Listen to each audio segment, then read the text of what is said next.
বিয়ের আগের রাতে পালিয়ে চলে এসেছি। কিছুই করার নেই, কারণ একজনকে অনেক ভালোবাসি, আর সেখানে অন্য কারোর সাথে বিয়ে দিতে চাইলে তো পালাতেই হবে। তাই আমিও পালিয়েছি। যাকে ভালোবাসি তাকে আমি কখনো দেখিনি। অনেকবার ঠিক করেছি দেখা করব, কিন্তু কোনো না কোনো কারণে দেখা করাটা হয়ে ওঠেনি। তাই তাকে না দেখে ভালোবেসে যাচ্ছি। আর আজকে আমার বিয়ের কথা শুনে সে পাগল হয়ে যাচ্ছে। তারপর সে আমাকে বলে পালিয়ে আসতে। আমিও বেশি কিছু না ভেবে পালিয়ে আসি। চলুন পরিচয়টা দিয়ে দেই, না হলে কিছুই বুঝবেন না। আমি রাজ। এবার ইন্টার পরীক্ষা দিয়ে আপাতত অবসর সময় কাটাচ্ছি। বাবা মায়ের একমাত্র ছেলে। আব্বু বিজনেস করে আর আম্মু গৃহিণী। ব্যাস, অনেক সুখে লাইফ চলতেছে আমাদের। কলেজ বন্ধ, তাই ভালোও লাগতেছে না। এই আড্ডা দিয়ে সময় পার করি আর টুং টুং করে ঘোরাঘুরি করছি। চলুন গল্পে ফেরা যাক। সকালে আম্মুর ডাকে ঘুম ভাঙলো, তাই উঠে ফ্রেশ হয়ে নাস্তা করতে নিচে চলে আসলাম। সবাই যখন নাস্তা করছিল তখনই আম্মু বলে উঠল, রাজ, কালকে তুমি আমার সাথে তোমাদের নানুদের বাসায় বেড়াতে যাবে। আম্মু তুমি গ্রামে যাবে, যাও, আমাকে এর মাঝে টানছো কেন? কারণ এবার তোর নীলাপুর বিয়ে ঠিক হয়েছে, আর তাই তোকে নিয়ে যাচ্ছি। আর এমনিতেও সেই ক্লাস 8-এর পরে আর যাস নাই। এবার তো পরীক্ষাও শেষ, চল গিয়ে ঘুরে আসবি। বিয়ে যেহেতু হচ্ছে তখন যাওয়া যায়, কিন্তু আব্বু যাবে না। আমি বিয়ের আগের দিন চলে যাব। আমার একটু কাজ আছে এখানে, তাই যেতে পারতেছি না এখন। ওকে, কিন্তু কাজ শেষ করে চলে যাবা বলে দিলাম। ওকে। আচ্ছা, ওইখানে গেলে সবাই আমাকে চিনবে তো, নাকি আনপাবলিক ভেবে বের করে দিবে? দূর পাগল, ওরা তোকে ঠিকই চিনবে, আর আমি আছি না। হুম। তারপর খাওয়া দাওয়া শেষ করে উপরে চলে আসলাম। উপরে এসে মোবাইলটা হাতে নিতেই দেখি রিয়া ফোন দিয়ে রেখেছে। তাই আর দেরি না করে কল ব্যাক করি। রিং হবার পরেই ধরে রিয়া। কি হলো? কোথায় চলে গিয়েছিলে? ব্রেকফাস্ট করতে। ও আচ্ছা, তুমি কি আমার সাথে দেখা করবে না? হুম, বলো কবে করতে চাও? পরশুদিন সকালে। সরি, আমি তো কালকে গ্রামে চলে যাব, তাই দেখা করতে পারবো না। সপ্তাহখানেক পরে একটা সময় বলো, তখন দেখা করতে পারবো। তুমি যে গ্রামে যাবে এটা আমাকে আগে বলনি কেন? আরে আজকে সকালেই তো নাস্তা করার সময় বললো, তাই এখন বলতেছি। আচ্ছা ঠিক আছে, যাও। তবে ওইখানে গিয়ে আবার আমাকে ভুলে যেও না। তোমার থেকে সুন্দর মেয়ে পেলে তোমাকে তো ভুলে যাবই। চুপ শায়দা। আমার থেকে হয়তো সুন্দর পাবে, কিন্তু কেউ আমার মতো ভালোবাসবে না, এটা মনে রেখো। ওকে, আচ্ছা ভালো থেকো। আমার অন্য একটা গপ ফোন দিতেছে, ওর সাথে কথা বলে নেই। রিয়াকে রাগাতে বললাম। শয়তান একটা। ওকে, তোমার জিএফ এর সাথে কথা বলা শেষ করো। বাই। তারপর রিয়া ফোনটা রেখে দিল। রিয়া বুঝে গেছে আমি তাকে এসব রাগানোর জন্য বলি। এইভাবে দিনটা কেটে গেল। সকালে আম্মুর ডাকে ঘুম ভাঙে আমার, তাই জিজ্ঞাসা করলাম, কি হয়েছে আম্মু? ওই, তোকে না বললাম আজকে তোদের নানুদের বাসায় যাব, তাও কেন দেরি করে ঘুমাচ্ছিস? আচ্ছা তুমি যাও, আমি ফ্রেশ হয়ে আসতেছি। ওকে। বলেই আম্মু চলে গেল। তারপর উঠে চলে গেলাম ফ্রেশ হতে। ফ্রেশ হয়ে এসে মোবাইলটা হাতে নিয়ে দেখি রিয়ার 5টা মিসড কল এসে রয়েছে। তাই সাথে সাথে কল ব্যাক করলাম।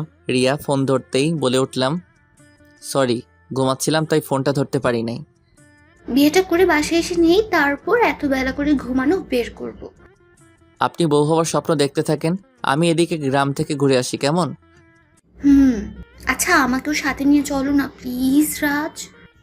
তুমি বাসায় চলে আসো, আমি তুমি আর আম্মু মিলে চলে যাব। আমি যদি আসি তাহলে তুমি কি পরিচয় দেবে আমার তোমার আম্মুর কাছে? বলবো যে আমার ফ্রেন্ড, আর তুমি আমাদের সাথে যাবে। আমি তোমার কি লাগে, ফ্রেন্ড? তাহলে তোমার গার্লফ্রেন্ডটাকে শুনি। আরে তুমি তো আমার গার্লফ্রেন্ড, কিন্তু আম্মুকে কিভাবে বলবো গার্লফ্রেন্ড? তাই ফ্রেন্ড বলে চালিয়ে দেই। বিয়ের বয়স হলে না হয় পরে সব খুলে বলবো। ঠিক আছে, তাহলে তখনই আমি আব্বু আম্মুর সামনে যাব। এখন যাওয়া লাগবে না আমার গ্রামে। ওকে, তাহলে ভালো থেকো। কুত্তা, বিড়াল, হনুমান। আরও কিছু গালি দিয়ে ফোনটা রেখে দিল। আমিও সব কিছু গুছিয়ে ব্যাগে নিয়ে রেডি হয়ে গেলাম। তারপর আর কি, গাড়ি নিয়ে রেডি হয়ে রওনা দিলাম গ্রামে। পৌঁছাতে প্রায় বিকেল শেষ হয়ে সন্ধ্যা হয়ে এলো প্রায়। বাড়িতে গিয়ে সবার সাথে সাক্ষাৎ শেষ করব বলে ঠিক করলাম, কিন্তু আমার সাথে কেউ কথাই বলছে না। শুধু আম্মুর সাথে সবাই কথা বলতেছে।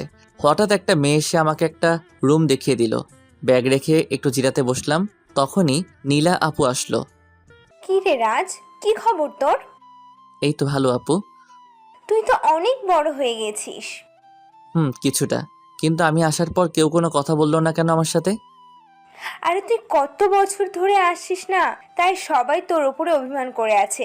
তুই তোর মামার একমাত্র ভাগ্নে, তাও যদি না আসিস তাহলে তো রাগ করবই, তাই না? ও তাহলে এই কথা। ঠিক আছে, সবাইকে বলে দিও আমার খাবার রুমে পাঠিয়ে দিতে। আমি আর রুম থেকে বেরোবো না, ওনাদের সাথে কথাও বলবো না। বোকা, যা গিয়ে সবার সাথে একবার কথা বলে দেখ, সবার অভিমান ভেঙে যাবে। আরে চিন্তা করো না, আমি সবকিছু ঠিক করে দিব। ওকে, তুই রেস্ট কর, আমি যাই। ওকে। তারপর আপু রুম থেকে চলে গেল। আমি আবার বসে গেলাম খাটে।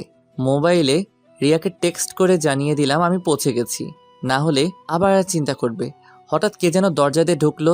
রুমে তাকিয়ে দেখি এটার কেউ না, ছোট মামার ছোট মেয়ে জয়া। জয়া দেখতে একদম পরীর মতো, কিন্তু আমার কাছে ও সারা জীবন ফাজিল হয়ে থাকবে। আমার হাতে কামড় দিয়েছিল ছোটবেলায়, আমার এটা এখনো মনে আছে। জয়া আমার থেকে 16 ঘন্টার বড়, আমার ক্লাসমেট জয়া। জয়া আর আমার মাঝে সম্পর্কটা হলো সাপ আর নেউলের মতো। জয়াকে দেখা মাত্রই চেহারার সব হাসি খুশি উড়ে গেল আমার। জয়া এদিকে আমার দিকে কিছুক্ষণ তাকিয়ে থেকে হঠাৎ একটা ভাব নিয়ে বলতে শুরু করলো, কি রে ফকিন্নি, তুই চলে এসেছিস? তুই তো হাতে পায়ে ভালোই লম্বা হয়েছিস। তো তোর কি, যা এখান থেকে ভাগ, আর সপ্তাহের ভিতর যেন তোর মুখ না দেখি। আমার বাসায় এসেই আমাকে তাড়িয়ে দিবি? বাহ, কি চমৎকার বাণী বললি রে তুই। আর একটা কথা, আমি না তোর থেকে বড়? তাহলে তুই আমাকে তুই তুকারি করছিস কেন? তাহলে আপনাকে কি বলে ডাকবো? আপনি বা আপু? তার থেকে ভালো তোকে নাগিন বলে ডাকি। আমি শুনেছি জয়া নাকি নাগিন ড্যান্স করে বাসায়। ব্যাস, রাজের কথা শুনে জয়া তেলে বেগুনে জ্বলে উঠল। সুন্দরী মেয়ের চেহারা এমনিতেও হালকা, একটু রাগলেই লাল হয়ে যায়। জয়ারও তাই হয়েছে। জয়াকে আর একটু রাগিয়ে দিতে ও লাল চেহারা দেখে বলে উঠলাম, এই তো নাগিনের রূপটা বাহিরে আসতেছে। গুড, নাগিন গান ধরবো নাকি আমি? জয়া আমার কথা শুনে এবার রাগের চরম পর্যায়ে চলে যায়। জয়া আর কিছু না বলে রুম থেকে বেরিয়ে গেল। আমি একটা শান্তির নিঃশ্বাস নিয়ে বসে পড়লাম। কিছুক্ষণ পর গিয়ে আমি ফ্রেশ হয়ে এসে বসেছিলাম রুমে ভালো লাগছিল না, তাই আমি রুম থেকে বেরিয়ে ড্রয়িং রুমে গেলাম। এসে দেখি আম্মু বসে বসে টিভি দেখতেছে আর নানু রাতের খাবার রেডি করতেছে, আর নানুকে দুই মামি হেল্প করতেছে। আমি গিয়ে আম্মুর পাশে বসে টিভি দেখতে লাগলাম। হঠাৎ আমি নানুকে দেখিয়ে বলে উঠলাম, আচ্ছা আম্মু, আমার কেন জানি মনে হয় এই বৃদ্ধ মহিলাটাকে কোথায় যেন দেখেছি। এই মহিলাটা কি যেন লাগে আমার। কথাটা বলার পরে নানুর আগে একটা ভাবনি আমার কাছে আসলো। তারপর আর কিছু না বলে আমার কান ধরে দিল মোচড়। তারপর বলতে লাগলো, আমি কি লাগি মনে নেই তোর? শয়তান, থাকবেই বা কেমন করে? 6-7 বছর পরে আমাদের যে দেখতে এসেছিস। এবার উঠে নানুকে জড়িয়ে ধরলাম আর বললাম, তোমাকে কি করে ভুলে যাই বুড়ি?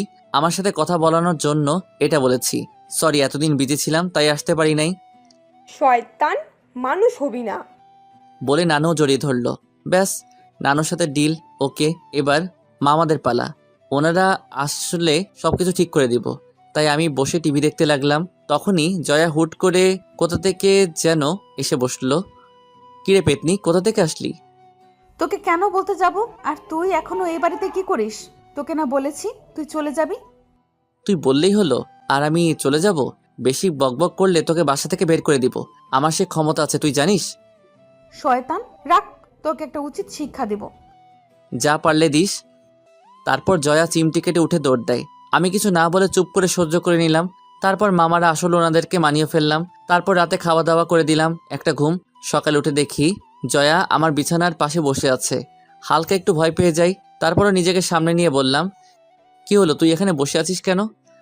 জয়া আর কিছু না বলে হাসতে লাগলো। কিছুটা অবাক হয়ে গেলাম ওর এমন আচরণ দেখে, তাই আবার জিজ্ঞেস করলাম, কি হলো, এইভাবে তাকিয়ে হাসতেছিস কেন? জয়া কিছু না বলে ওর ফোন থেকে কিছু একটা বের করে আমার দিকে মোবাইলটা দেখালো। মোবাইলের দিকে তাকিয়ে আমি হতবাক হয়ে গেলাম, কারণ মোবাইলে আমি যে হাত পা ছড়িয়ে ঘুমিয়েছিলাম তার উপরে মুখ কিছুটা হা হয়েছিল। এমন সময় জয়া বলে উঠল, এইগুলো বাসার সবাইকে দেখাবো আর ফেসবুকে পোস্ট করে দেব, কি বলিস? বুঝলাম, ব্ল্যাকমেইল করার জন্য তুলেছে এগুলো। ওর কথা মতো চলতে হবে, না হলে সত্যি ফাঁস করে দিবে সবকিছু। তাই নরম গলায় বললাম, জয়া, আমি তোর তো কোনো ক্ষতি করি নাই, তাহলে তুই এগুলো কেন পোস্ট করবি বা কাউকে দেখাবি বল? এই তো বুঝেছিস, তুই অনেক চালাক রে, তাই তোকে লাইনে আনতে এগুলো করেছি। আমি তো এমনি লাইনে। শোন, এখন থেকে আমার কথা না শুনলে এগুলো ভাইরাল করে দেব, বুঝলি? না, তোর কথা মতোই চলবো আমি। এখন আয়, মার্কেটে যাব আমি তোকে নিয়ে। কেন? শপিং করতে যাব আমি তোকে নিয়ে, এখন ওর তাড়াতাড়ি। যা, তুই আসতেছি। আরেকটা কথা, এখন থেকে আপনি করে বলবি, কিন্তু আপু ডাকতে পারবি না, শুধু আপনি। ওকে। আমার ভিতরে আগুন জ্বলতেছে জয়ের কথাগুলো শুনে। পিকগুলো অনেক বিশ্রী উঠেছে, তাই ওর কথাগুলো শুনতেছি, না হলে কী যে করতাম তা বলে শেষ করতে পারবো না। যাক, রেডি হয়ে ওর সাথে রওনা দিলাম বাজারে রিক্সা দিয়ে। রিক্সা আপন গতিতে চলতেছিল, তখন জয়া বলে উঠল, আমার উপর তোর রাগ উঠতেছে তাই না? আরে না, রাগ উঠবে কেন? কি বলেন এসব আপনি? মিথ্যা বলা বন্ধ কর। আর শোন, যতদিন আছিস আমার কথা মতো চলবি, তাহলে সবগুলো পিক ডিলিট করে দিব। হুম। মনে মনে বললাম, সুযোগ পাই একটা, আমি নিজে ডিলিট করে দিব, তারপর তোকে দেখাবো মজা কাকে বলে। এসব ভাবতে ভাবতে চলতেছি, হঠাৎ একটা ছেলে রিক্সাটা থামিয়ে দিল। আমি কিছুটা অবাক হয়ে গেলাম, কিন্তু জয়ার দিকে তাকিয়ে দেখি জয়া কেমন জানি একটা বিরক্তিকর ভাব নিয়ে ছেলেটার দিকে তাকালো। তখনই ছেলেটা বলে উঠল, জয়া, ছেলেটা কে? ওর নাম রাজ, আমার বয়ফ্রেন্ড। জয়ার কথা শুনে আমার মনে হলো আমি হার্ট ফেল করব। কি বলল মেয়েটা? আমি স্বপ্ন দেখতেছি নাকি? আমি চোখ বড় বড় করে জয়ের দিকে তাকালাম। কি? কানে কম শুনিস নাকি? তোকে আমার বয়ফ্রেন্ডের কথা বলেছিলাম না, এটা হলো আমার বয়ফ্রেন্ড। না, এটা হতে পারে না। তাহলে আমি এতদিন তোমার পিছনে ঘুরে কি হলো? তা আমি কি জানি? আমি তোকে আগেই বলেছি আমার বয়ফ্রেন্ড আছে, তুই বিশ্বাস করিস নাই, তো এখন বোঝ মজা। দেখো, তোমার বয়ফ্রেন্ড থাকায় আমার কিছু যায় আসে না, আমি এখনো তোমাকে ভালোবাসি। দেখ, ওর সাথে আমার সব কিছু হয়ে গেছে, মানেটা কি তোকে ভেঙে বলবো নাকি বুঝে যাবি? আর কয়েকদিন পর ওর আর আমার বিয়ে, তুই আসিস কেমন? আর হ্যাঁ, বিয়ের পরেও যদি তুই আমাকে চাস তাহলে বলিস। রাত যদি আমাকে ডিভোর্স দিয়ে দেয় তখন আমি তোর কাছে ফিরে আসবো, কেমন? আমি জয়ার কথা শুধু হা হয়ে শুনছিলাম, কারণ ওর কথার আগামাথা কিছুই আমার মাথায় ঢুকতেছে না, শুধু ওদের কথা শুনতেছি। জয়া, তুমি কি সব সত্যি বলতেছো? আর রিক্সাটা ছাড়, এবার রাজকে নিয়ে হোটেলে যাচ্ছি, দিনটা কাটিয়ে বিকেলে ফিরবো। ছেলেটা আর কিছু না বলে সাইড হয়ে দাঁড়িয়ে গেল। রিক্সা আবার চলতে শুরু করলো। কিছুটা দূরে যেতেই বলে উঠলাম, ওই তুই কি বললি আমাকে ওই ছেলেটার সামনে? আরে আর বলিস না, প্রত্যেকটা দিন রাস্তায় আমার জন্য দাঁড়িয়ে থাকে, তাই আজকে সুযোগ বুঝে ওর পিছু নেওয়াটা ছাড়িয়ে দিলাম। তাই বলে আমাকে ব্যবহার করলি কেন? তুই পাশে ছিলি তাই তোকে ব্যবহার করে দিলাম, আর এমনিতেও তুই চলে গেলে এসবের খবর কে রাখবে? তাই বলে আমার নাম ব্যবহার করবি? তুই নিজের বয়ফ্রেন্ডের নাম বললেই তো পারতি। আমার কোনো বয়ফ্রেন্ড নাই। কি? সত্যি আমার কোনো বয়ফ্রেন্ড নাই। এটাও বিশ্বাস করতে হবে আমাকে যে তোর বয়ফ্রেন্ড নেই? আসলে আমি এসবে জড়াতে চাই না, তাই এখনো কাউকে বয়ফ্রেন্ড বানাইনি। ও, তা কাউকে পছন্দ করিস না? না, আর করলেও তোকে কেন বলতে যাব? আর তুই কিন্তু আমাকে তুই করে বলতেছিস। ও সরি। তারপর জয়া মার্কেটে গিয়ে কতগুলো মার্কেট করে এরপর বাসায় চলে আসলাম। বিকেলে বসেছিলাম, তখন জয়া রুমে আসলো, এসে আমার পাশে বসে গেল। আমি কিছুটা অবাক হয়ে বললাম, কি হলো, আপনি এখানে এসে বসেছেন কেন? শোন, তোকে নিয়ে একটা জায়গায় ঘুরতে যাব, তাড়াতাড়ি রেডি হয়ে নে। আমি এখন ঘুমাবো, তাই যেতে পারবো না। তাহলে পিকগুলো কি দিব ভাইরাল করে? আরে না, আমি যাবো তো। এই তো গুড বয়, যা তাড়াতাড়ি রেডি হয়ে নে। বলেই চলে গেলাম ওয়াশরুমে। সারা শরীর রাগে ফেটে যাচ্ছে। মনে মনে জয়ার 14 গোষ্ঠীকে উদ্ধার করলাম। তারপরেও রেডি হয়ে এসে দেখি জয়া বসে আছে। জয়া আমাকে নিয়ে একটা নদীর পাড়ে গেল ঘুরতে। জায়গাটা অনেক সুন্দর, যা বলে বোঝানোর মতো না। চারদিকটা অনেক নীরব আর নদীর স্রোতের শব্দ। মোটামুটি ভালোই লাগতে লাগলো। তাই জয়াকে বললাম, এটা কি তোর প্রিয় জায়গা? হুম। তা আমাকে এখানে নিয়ে আসার কারণ কি জানতে পারি? আজকে মনটা বেশি একটা ভালো না, তাই ভাবলাম তোকে নিয়ে ঘুরতে যাই এখান থেকে। ও। তারপর দুজনেই নদীর দিকে তাকিয়েছিলাম। কিছুক্ষণ পর হঠাৎ জয়া বলে উঠল, রাজ, তোর গার্লফ্রেন্ড আছে? হঠাৎ এমন প্রশ্ন কেন? বল না। আছে। তাই নাকি? তাহলে তো দেখতে হয় তোর গার্লফ্রেন্ডের পিক, দেখা তো দেখি। ওর পিক নাই তো আমার কাছে। কি বলিস? যার সাথে প্রেম করিস তার পিক নেই মানে কি? আসলে ওর সাথে আমার ফেসবুকে পরিচয়, তারপর থেকে রিলেশন, কিন্তু এখনও তার সাথে মিট করা হয়নি। আসলে ও অনেকবার দেখা করতে চেয়েছে, কিন্তু সময়ের কারণে আমি নিজেই দেখা করতে পারি নাই। ও, তার মানে তুই ফেসবুকে প্রেম করতেছস? হুম। ভালো, তা মেয়েটার নাম কি? রিয়া। ও আচ্ছা, তুই আমার ওই পিকগুলো ডিলিট করে দে প্লিজ। তোকে অনেক জ্বালাইছি রে রাজ, আর আজকে আমার সাথে এখানে আসায় তোর সব দোষ মাফ। আর যা, তোর পিকগুলো ডিলিট করে দিলাম। তারপর জয়া মোবাইল বের করে পিকগুলো ডিলিট করে দিল। যাক, মনে মনে অনেকটা শান্তি পেলাম। তারপর আর কোনো কথা না বলে দুজনেই নদীর দিকে তাকিয়েছিলাম। হঠাৎ আমার নজর জয়ার মুখের দিকে গেল। পরন্ত বিকেলের শেষ রোদে জয়ার রূপটা আরও জ্বলজ্বল করতে লাগলো। ওর মুখটাও নিষ্পাপ হয়ে উঠল। ওর এই চেহারা দেখলে কেউ বলতেই পারবে না যে মেয়েটা এতটা চঞ্চল। এসব ভাবছিলাম, তখন জয়ার ডাকে বাস্তবে ফিরলাম। কি রে, এইভাবে আমার দিকে তাকিয়ে আছিস কেন? না, এমনি। তারপর আরও কিছুক্ষণ বসে থেকে বাসায় চলে আসলাম। বাসাটা সাজানোর কাজ শুরু করে দিয়েছে। রাতে সবাই সবার মতো ব্যস্ত হয়ে রয়েছে। আমার ভালো লাগছিল না, কি করব বুঝতেছি না। তখনই জয়া রুমে আসলো। কি রে রাজ, কি করতেছিস? এই তো বসে রয়েছি। আসলে আমার ভালো লাগছিল না, তাই ভাবলাম তোর সাথে আড্ডা দেই কিছুক্ষণ। কি বলিস? কিন্তু রুমে বসে থাকতে ভালো লাগতেছে না। চল রাস্তায় গিয়ে হেঁটে আসি। ভালো বলেছিস, চল বাহিরে যাই। তারপর জয়াকে নিয়ে হাঁটতে বেরিয়ে গেলাম। রাস্তায় দুজনে হাঁটতে লাগলাম চুপচাপ। তখনই জয়া বলে উঠল, তোরা কি বিয়ের পরদিনই চলে যাবি? না, এবার যেহেতু এসেছি কয়েকদিন থেকে তারপর যাব। ও, তা তোর প্রেম কেমন চলতেছে? আর বলিস না রিয়া, আজকে সারাদিন একবারও খোঁজ নিল না। বুঝলাম না, ফোন দিয়েছি তাও ধরতেছে না। দেখ, তুই গ্রামে চলে এসেছিস, তাই ওই রিয়া মেয়েটা অন্য একজনের সাথে সময় কাটাচ্ছে। আরে না, রিয়া মেয়েটা এমন না। ও সব মেয়ের থেকে আলাদা। তুই না দেখে কিভাবে বুঝলি? দেখ, প্রায় সব রিলেশনের ব্যাপারে ছেলে সবসময় ফোন দিয়ে মেয়ের খোঁজ খবর নেয়, কিন্তু আমার বেলায় উল্টো। রিয়া সবসময় কল দিয়ে জিজ্ঞাসা করবে কি করতেছি না করব, সব কিছুর খবর নেয়। তাই নাকি? আর রিয়া না প্রায় দিনই আমার সাথে দেখা করতে চায়, কিন্তু আমি সময়ের অভাবে দেখা করতে পারি না। রিয়া আর যাই হোক খারাপ হতে পারে না, আর আমি রিয়াকে অনেক ভালোবাসি।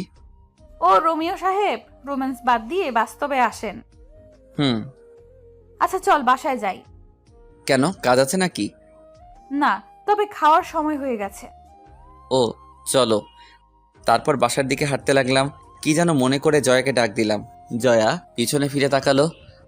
কি বলবি? বল। কি বলবি? ভাবতেছি তোর সাথে আর ঝগড়া করব না। কেন? ভাবতাম ছোটবেলার মতো খারাপ আছিস তুই, কিন্তু না, তুই বদলে গেছিস। তাই ভাবতেছি আর ঝগড়া করব না। ওকে। তাহলে চল আমরা আজ থেকে ফ্রেন্ডশিপ করে ফেলি। জয়া কিছু না বলে কি যেন ভাবতে লাগলো। কিছুক্ষণ ভেবে বলল, করতে পারি, তবে একটা শর্ত আছে। বল শুনি, কি শর্ত? ফ্রেন্ড হতে পারি যদি আমার সব কথা তুই শুনিস। আমি যেখানে যেতে বলবো তুই যাবি, যা করতে বলবো তা করবি। তাহলে আমারও একটা শর্ত আছে। তোর আবার কি শর্ত? আমাকে প্যারা দিতে পারবি না, ওকে? আর ওই দিনের মতো বৃষ্টির ছবি আর তুলবি না। ওকে। ব্যাস। জয়া হেসে হাত বাড়িয়ে দিল, আর আমি হ্যান্ডশেক করে নিলাম। তারপর রওনা দিলাম বাসার দিকে। বাসায় এসে খাওয়া দাওয়া করে ঘুমিয়ে গেলাম। সকালে মুখে পানি ছিটানোর পর ঘুম ভাঙলো। তাকিয়ে দেখি জয়া সামনে দাঁড়িয়ে আছে পানির গ্লাস নিয়ে। কি হলো, পানি ছিটালি কেন? এত বেলা করে কেউ ঘুমায়? তাই বলে পানি ছিটাবি? ডাকলেই তো উঠে যেতাম। ডাকলে উঠতেছি, একটু পরে উঠবো এসব বলতি, কিন্তু পানি ছিটিয়ে দিয়েছি, একেবারে উঠে বসেছিস। আচ্ছা, দরজা লাগানো ছিল, তুই ভিতরে আসলি কিভাবে? তুই আসার আগে এটা আমার রুম ছিল, তুই আসায় তোকে থাকতে দিয়েছি, তাই আমার রুম বাহির থেকে কিভাবে খুলতে হয় তা তো আমি জানবই। তাই তো বলি, এরকম নোংরা রুমটা কার হতে পারে? এটা নোংরা রুম? তাহলে বাকি রুমগুলো কি? কমপক্ষে এটার থেকে ভালো। তাহলে যা গিয়ে গরুর ঘরে থাক, ওইখানটা পরিষ্কার পাবি। হ্যাঁ, বেড়াতে এসেছি বলে এখন তো খোটা দিবি। চুপ, বক বক না করে নাস্তা করতে আয়, আম্মু তোকে ডাকতে পাঠিয়েছে আমাকে। তুই যা, আমি আসতেছি। আর চুলগুলো এমনভাবে এলোমেলো করে রেখেছিস কেন? এমনি। আগে গিয়ে এগুলো ঠিক করে আয়, আর মামিকে বলবি নাস্তা রুমে পাঠিয়ে দিতে।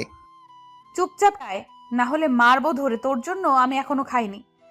কি, আমার জন্য খাস নাই মানে? ভাবতেছি তোর সাথে একসাথে খাবো। আচ্ছা তুই যা, আমি আসতেছি। ওকে। বলেই জয়া চলে গেল। তারপর আমি উঠে ফ্রেশ হয়ে গিয়ে নাস্তা করে নিলাম। রাতে গায়ে হলুদের অনুষ্ঠান হবে, তাই সবাই সাজাতে ব্যস্ত হয়ে আছে, আর আমিও সবার কাজগুলো ঘুরে ঘুরে দেখতে লাগলাম। সন্ধ্যায় রেডি হয়ে গিয়ে সবার মতো আমিও এক জায়গায় বসেছিলাম। তখনই মোবাইলের একটা কল আসলো। তাকিয়ে দেখি রিয়া কল দিয়েছে, তাই তাড়াতাড়ি রিসিভ করলাম। কেমন আছো রাজ? কেমন আছি জিজ্ঞাসা করলে মারবো বলে দিলাম। সরি রাজ, এই 2-3 দিন অনেক বিজি ছিলাম, তার উপরে বাসায় কিছু মেহমান এসেছে, তাই তোমার সাথে যোগাযোগ করতে পারিনি। ও, তা কেমন আছো তুমি? ভালো, তুমি কেমন আছো? এতক্ষণে ভালো হয়েছি। হুম। তা গ্রামে গিয়ে কি নতুন কাউকে পেয়ে গেলে নাকি? তোমার কি মনে হয়? আমি যাকে ভালোবাসি সে আমাকে ছাড়া অন্য কারোর প্রতি মুগ্ধ হতেই পারে না। তাহলে জিজ্ঞেস করলে কেন? এমনিই মন চেয়েছে তাই। তবে একটা শত্রুকে ফ্রেন্ড বানিয়েছি এখানে এসে। ফ্রেন্ডটা কোনো মেয়ে না তো? আমার মামাতো বোন জয়া। গুড। তবে প্রেমে পড়ে যেও না আবার। ফালতু কথা বাদ দিয়ে এখন বলো কি করতেছো? এই তো কলিজের সাথে কথা বলছি। তাই নাকি? থাক, এত রোমান্টিক হওয়ার দরকার নেই। আপনি একটু অপেক্ষা করেন, ঢাকায় এসে এবার সবার আগে আপনার সাথে দেখা করব। ওকে, আমি অপেক্ষায় রইলাম। আচ্ছা রিয়া, তোমার গলাটা আজকে এত চেনা চেনা লাগতেছে কেন? যার মনে আমি থাকি তার কাছে আমার গলা চেনা লাগবে না তো অচেনা লাগবে নাকি? তাও ঠিক। তা তুমি আর কিছু বলতে যাব তখনই পিছন থেকে কাঁধে কেউ হাত রাখলো। তাকিয়ে দেখি জয়া, তাই তাড়াতাড়ি ফোনটা কেটে দিলাম। তারপর জয়া বলে উঠল, কিরে, কার সাথে কথা বলছিলি? রিয়ার সাথে। ও, তাহলে তো তোদের কথার মাঝে হয়তো আমি চলে এসেছি। সমস্যা নাই, আমি যাই, তুই কথা বল। আরে না, বল, কি বলবি? তোকে সবাই খুঁজতেছে। কেন? আপুর মুখে হলুদ লাগিয়ে দিবি না? ও, তুই যা, আমি আসতেছি। তাড়াতাড়ি আয়। জয়া চলে গেল। আমি রিয়াকে বলি বিজি আছি, পরে কথা বলবো বলে চলে যাই সবার ওইখানে। তারপর ছোট মামি আর আমি গিয়ে আপুর মুখে হালকা একটু হলুদ লাগিয়ে দেই। তারপর আপুকে একটু মিষ্টি খাইয়ে দেই। ভাবলাম এই সুযোগে আপুর সাথে একটু দুষ্টুমি করে নেই। তাই আপুকে বললাম, আপু, মুখে আটা কয় বস্তা লাগিয়েছ? চুপ শয়তান। সত্যি বললেই দোষ। তবে আপু, তোমাকে না আজকে অনেক সুন্দর লাগতেছে। তাই নাকি? Thank you. ইস, যদি আর 5 থেকে 6 বছর আগে জন্ম নিতাম তাহলে কতই না ভালো হতো। কেন? 5 বছর আগে জন্ম নিলে কি করতি? 5 বছর আগে জন্ম নিলে তোমার উপরে লাইন মারতে পারতাম, কিন্তু এত ছোট হওয়ায় তাও পারতেছি না। তুই কি যাবি না আমি এখন তোকে মারবো? যাচ্ছি, তবে Congress and wish your happy married life. Thanks. Welcome. তারপর সেখান থেকে এসে জয়ার পাশে দাঁড়ালাম। জয়া নীলা আপুর দিকে এক দৃষ্টিতে তাকিয়ে আছে। তাই আমি জিজ্ঞাসা করলাম, কি রে, এইভাবে তাকিয়ে কি দেখছিস? ভাবতেছি মেয়েদের জীবনে কত কিছুই না করতে হয়। নিজের পরিবার ছেড়ে অন্য কোথাও চলে যেতে হয়, আরো কত কিছু। তবে তুই চিন্তা করিস না, তোর বেলায় এসব কিছুই হবে না। কেন? কারণ তোর মতো পেতনি আর ফাজিল মেয়েকে কেউ বিয়ে করবে কি না সন্দেহ আছে। তুই আবার শুরু করলি? এবার কিন্তু মার খাবি বলে দিলাম। ওকে, এখন চল কিছু খেয়ে নেই। দুপুরে কি যা খেয়েছিলাম তার সব হজম হয়ে গেছে। হুম। তারপর এভাবে রাতটা কাটিয়ে দিলাম। সকালে আম্মুর ডাকে ঘুম ভাঙলো। উঠে ফ্রেশ হয়ে নাস্তা করে রুমে বসেছিলাম, তখনই কোথায় থেকে জয়া এসে রুমে ঢুকলো। রাজ আয়, তোকে নিয়ে একটা জায়গায় যাব। কোথায় যাবি? আয়, নিয়ে গেলেই দেখতে পাবি। তারপর রেডি হয়ে গেলাম, জয়াকে নিয়ে বেরিয়ে গেলাম। আমাকে নিয়ে মার্কেটে ঢুকলো। ভাবলাম জয়া হয়তো মার্কেট করবে, কিন্তু না, জয়া পার্লারে এসেছে। আমাকে ওয়েটিং রুমে বসিয়ে দিয়ে সে চলে গেল ভিতরে। আমি বসে বসে মোবাইল টিপতেছিলাম, তখনই রিয়ার ফোন আসলো, তাই রিসিভ করলাম। কি খবর জনাব, কেমন আছেন? জি ভালো, আপনি কেমন আছেন? ভালো তো। কালকে হঠাৎ কলটা কেটে দিয়েছিলে কেন? বেশি বিজি ছিলে? কিছুটা মামাতো বোনের গায়ে হলুদ ছিল, তো তাই হলুদ তখন লাগাতে গিয়েছিলাম। ও, তা এখন কি করছো? এই তো ওয়েটিং রুমে বসে আছি। কিসের ওয়েটিং রুমে? জয়া আমাকে নিয়ে পার্লারে এসেছে। সে ভিতরে বসে তার মুখে ময়দার বস্তা লাগাচ্ছে, আর আমি এখানে বসে আছি। ওই, মেকআপকে অপমান করবে না বলে দিলাম। মেকআপকে যদি আরেকদিন আটা ময়দা বলতে শুনেছি তাহলে তোমার খবর আছে বলে দিলাম। তার মানে তুমিও মেকআপ প্রেমী? হুম। তা ময়দা না মেকআপ যে বলো, এগুলো দিয়ে কি রুটি বানিয়ে খাওয়া যাবে? বিয়ের পর প্রতিদিন বানিয়ে খাওয়াবো আপনাকে। ওকে। তাড়াতাড়ি ঢাকায় আসো, ভালো লাগছে না তুমি গ্রামে থেকে। এখনো না দেখেই এত অস্থির হয়ে যাচ্ছ? আল্লাহই জানে বিয়ের পরে কি করো। তখন কলিজের সাথে বেঁধে রাখবো তোমাকে। দেখা যাবে। ওকে, ভালো থেকো, আম্মু ডাকছে। ওকে, বাই। বাই। তারপর ফোনটা রেখে দিয়ে আবার গেম খেলতে লাগলাম। 10 মিনিট পর জয়া বেরিয়ে আসলো। তারপর জয়াকে নিয়ে বাসায় চলে আসলাম। বিয়ে বাড়ি ফুটে উঠেছে চারদিক। রুমে গিয়ে শাওয়ারে চলে গেলাম। দুপুরে বাহিরে বসেছিলাম, তখনই জয়া বাহিরে আসলো। জয়ার দিকে নজর পড়তেই হা হয়ে গেলাম। জয়া সাজলে যে এত সুন্দর লাগে তা আজকে দেখতেছি। তার উপর আবার শাড়ি পরেছে।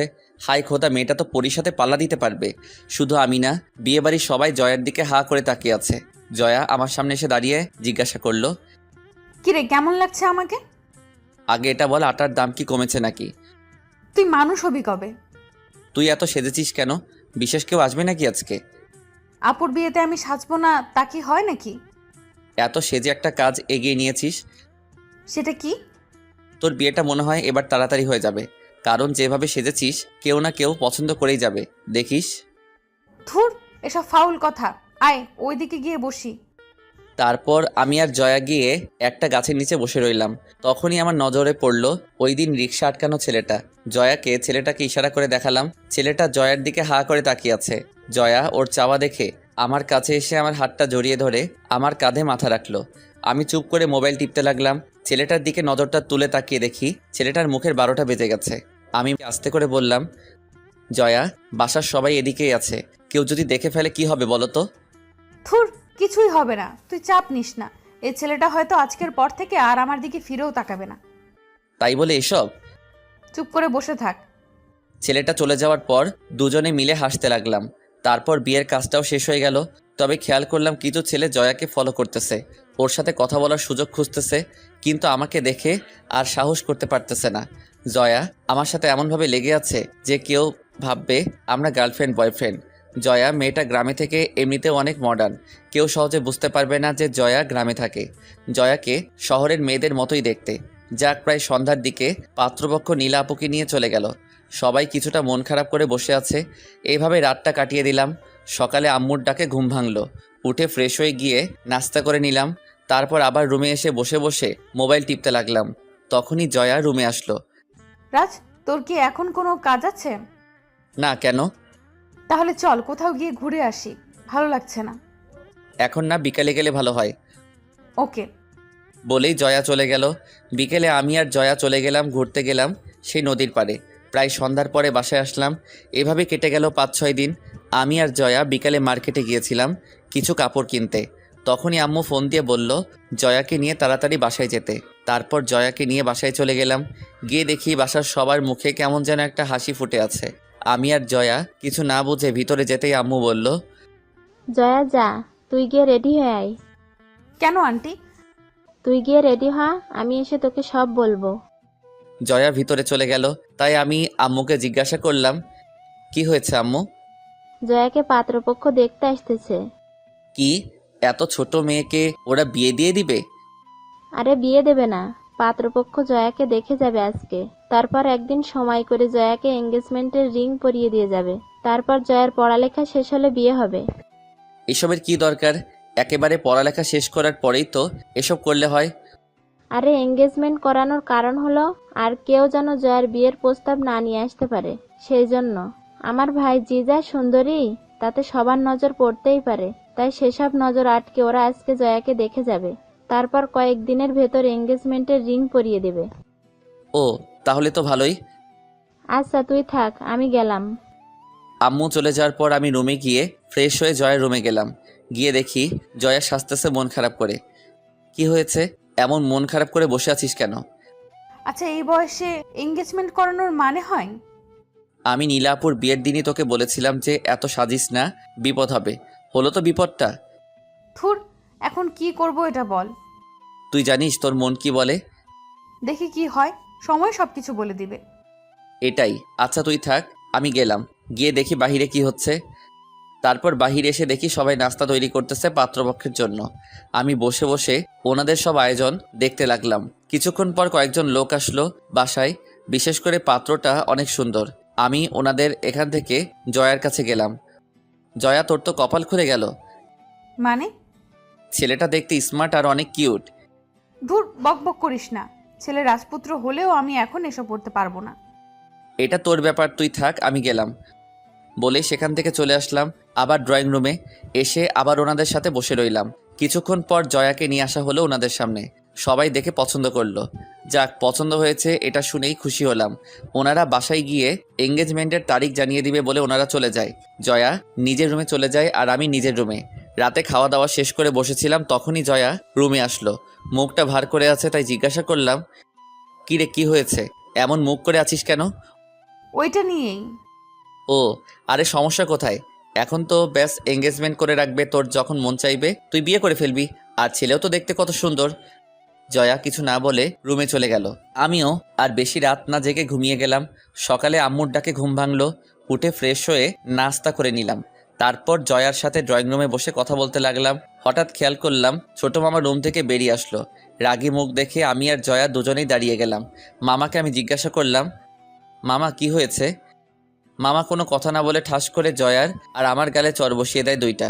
আমি আর জয়া অবাক হয়ে তাকিয়ে আছি মামার দিকে। কেন চর মেরেছে এসবের কিছুই বুঝতেছি না। জয়াও আমার মতোই অবাক হয়ে তাকিয়ে আছে। আম্মুর দিকে তাকিয়ে দেখি উনিও রাগী মুখ নিয়ে তাকিয়ে আছেন আমার দিকে। কি হচ্ছে কিছুই বুঝতেছিলাম না। তখনই বলে উঠল, তোদের কারণে আজকে আমার এত বড় অপমান সহ্য করতে হলো। কেন? আমরা আবার কি করলাম? আবার জিজ্ঞাসা করিস কি করেছিস? জানিস আজকে তোদের জন্য জয়াকে দেখে যাওয়া লোকগুলো আমাকে অপমান করেছে। কি করেছি এটা না বলে বুঝবো কিভাবে? তারপর মামা যা বলল তা শোনার জন্য আমি আর জয়া দুজনেই প্রস্তুত ছিলাম না। কারণ মামা বলে উঠল, তোরা দুজন দুজনকে ভালোবাসিস, এটা বললে কি আমরা তোদের মেরে ফেলতাম নাকি ফাঁসি দিতাম? যে কথাটা তোরা আমাদের সবার থেকে লুকিয়ে রাখলি। মামার কথা শুনে আমার মাথা ঘুরে গেল। কি বলছে এসব মামা? জয়ের দিকে তাকিয়ে দেখি জয়াও সেম ভাবে শকড খেয়েছে মামার কথায়। তখনই মামা আবার বলে উঠল, তোরা তোদের পার্সোনাল লাইফে কি করেছিস তা আমরা কেউ জানি না, অথচ বাইরের একটা ছেলে সারা গ্রাম ছড়াচ্ছে কথাটা। কে কি বলে বেড়াচ্ছে আমাদের নামে? কেন তুই রিয়াদকে বলিসনি যে তোদের মাঝে কি হয়েছে? না হলে সেটা রিয়াদ জানলো কিভাবে? বুঝলাম না এখানে মামা কি বলছে। সব আমার মাথার উপর দিয়ে যাচ্ছে। তাই জিজ্ঞাসা করলাম, মামা এই রিয়ারটা কে? তোরা তাকে তোদের লাইফে কি হয়েছে না হয়েছে এসব সব বলে এসেছিস। আমি এবারও কিছু না বুঝে জয়ের দিকে জিজ্ঞাসার দৃষ্টিতে তাকাতেই জয়া বলে উঠল, রিয়াদ হলো ওই দিন আমাদের রিকশায় যে আটকে ছিল, সে হলো রিয়াদ। এবার মাথায় হালকা কিছু ঢুকেছে, কিন্তু এসবের সাথে জয়াকে দেখতে আসা লোকগুলোর কি সম্পর্ক এসব ভাবতে লাগলাম। তখনই মামা বলে উঠল, ওই ছেলেটা জয়াকে দেখতে আসা লোকগুলোকে উল্টো পাল্টা বলে দিয়েছে, আর ওরা আমাকে অনেক কথা শুনিয়েছে। তোদের এসবের কি দরকার ছিল? আমাদের বললে কি আমরা তোদের মেনে নিতাম না? আর ওই ছেলেটা সারা গ্রাম জয়ার নামে বদনাম ছড়াচ্ছে। মামা আপনি। আমি আর কিছু বলার আগেই মামা তার রুমে চলে গেল। আস্তে আস্তে সবাই নিজের রুমে চলে গেল। এখন ড্রয়িং রুমে আমি আর জয়া দাঁড়িয়ে আছি। জয়াও কান্না করতে করতে তার রুমে চলে গেল। তারপর আমিও নিজের রুমে গিয়ে কিছুক্ষণ আগের সব কথাগুলো নিজের মনে গোছাতে লাগলাম। তারপর ভাবলাম এখন রিয়ার সাথে কথা বলে মনটা হালকা করি। এই ভেবে রিয়ার নাম্বারে কল দিতে দেখি রিয়া আমাকে ব্লক লিস্টে ফেলে দিয়েছে। আমি বেশি কিছু না ভেবে মেসেঞ্জারে গেলাম নক দেওয়ার জন্য, কিন্তু ওর আইডি খুঁজে পেলাম না। তারপর ফেসবুকে গিয়ে ওর আইডি খুঁজে পাচ্ছি না। বুঝতে বাকি রইল না রিয়া তার আইডি ডিসেবল করে দিয়েছে। টুইটার, ইমো সহ সব ইন্টারনেট ওয়েবসাইট থেকে রিয়া আমাকে ব্লক করে দিয়েছে। মাথাটাও এবার কাজ করা বন্ধ করে দিয়েছে। রিয়া হঠাৎ এমন করলো কেন এটাই ভেবে পাচ্ছি না। মামার ঘটনাটা বাদ দিয়ে এবার রিয়ার এমন আচরণ দেখে আমি অবাক হয়ে গেলাম। আর কিছু ভাবতে পারছি না আমি। মাথা ব্যথা করতেছে আমার। তাই ওষুধ খেয়ে শুয়ে রইলাম আমি। প্রায় 1 ঘন্টা পর আম্মু, আব্বু, বড় মামা, ছোট মামা সহ কম বেশি সবাই আমার রুমে আসলো। আমিও উঠে বসলাম। সবাইকে দেখে সবাই এসে আমার আশেপাশে বসলো। তখন বড় মামা বলে উঠল, রাজ, তুই যে জয়াকে ভালোবাসিস এটা আমাকে বা তোর ছোট মামা অথবা তোর আব্বু আম্মুকে বললে কি তোদের কোনো ক্ষতি হতো নাকি? আমরা বলতাম যে তোরা এমন কিছু করিস না, তোদের ভালো খারাপ বোঝার বয়স হয়েছে, তাই হয়তো তোরা দুজন দুজনকে ভালোবেসে ফেলেছিস। আমি ওনার কথার আগা মাথা কিছুই বুঝলাম না। তাই জিজ্ঞাসা করলাম, মানে কি মামা?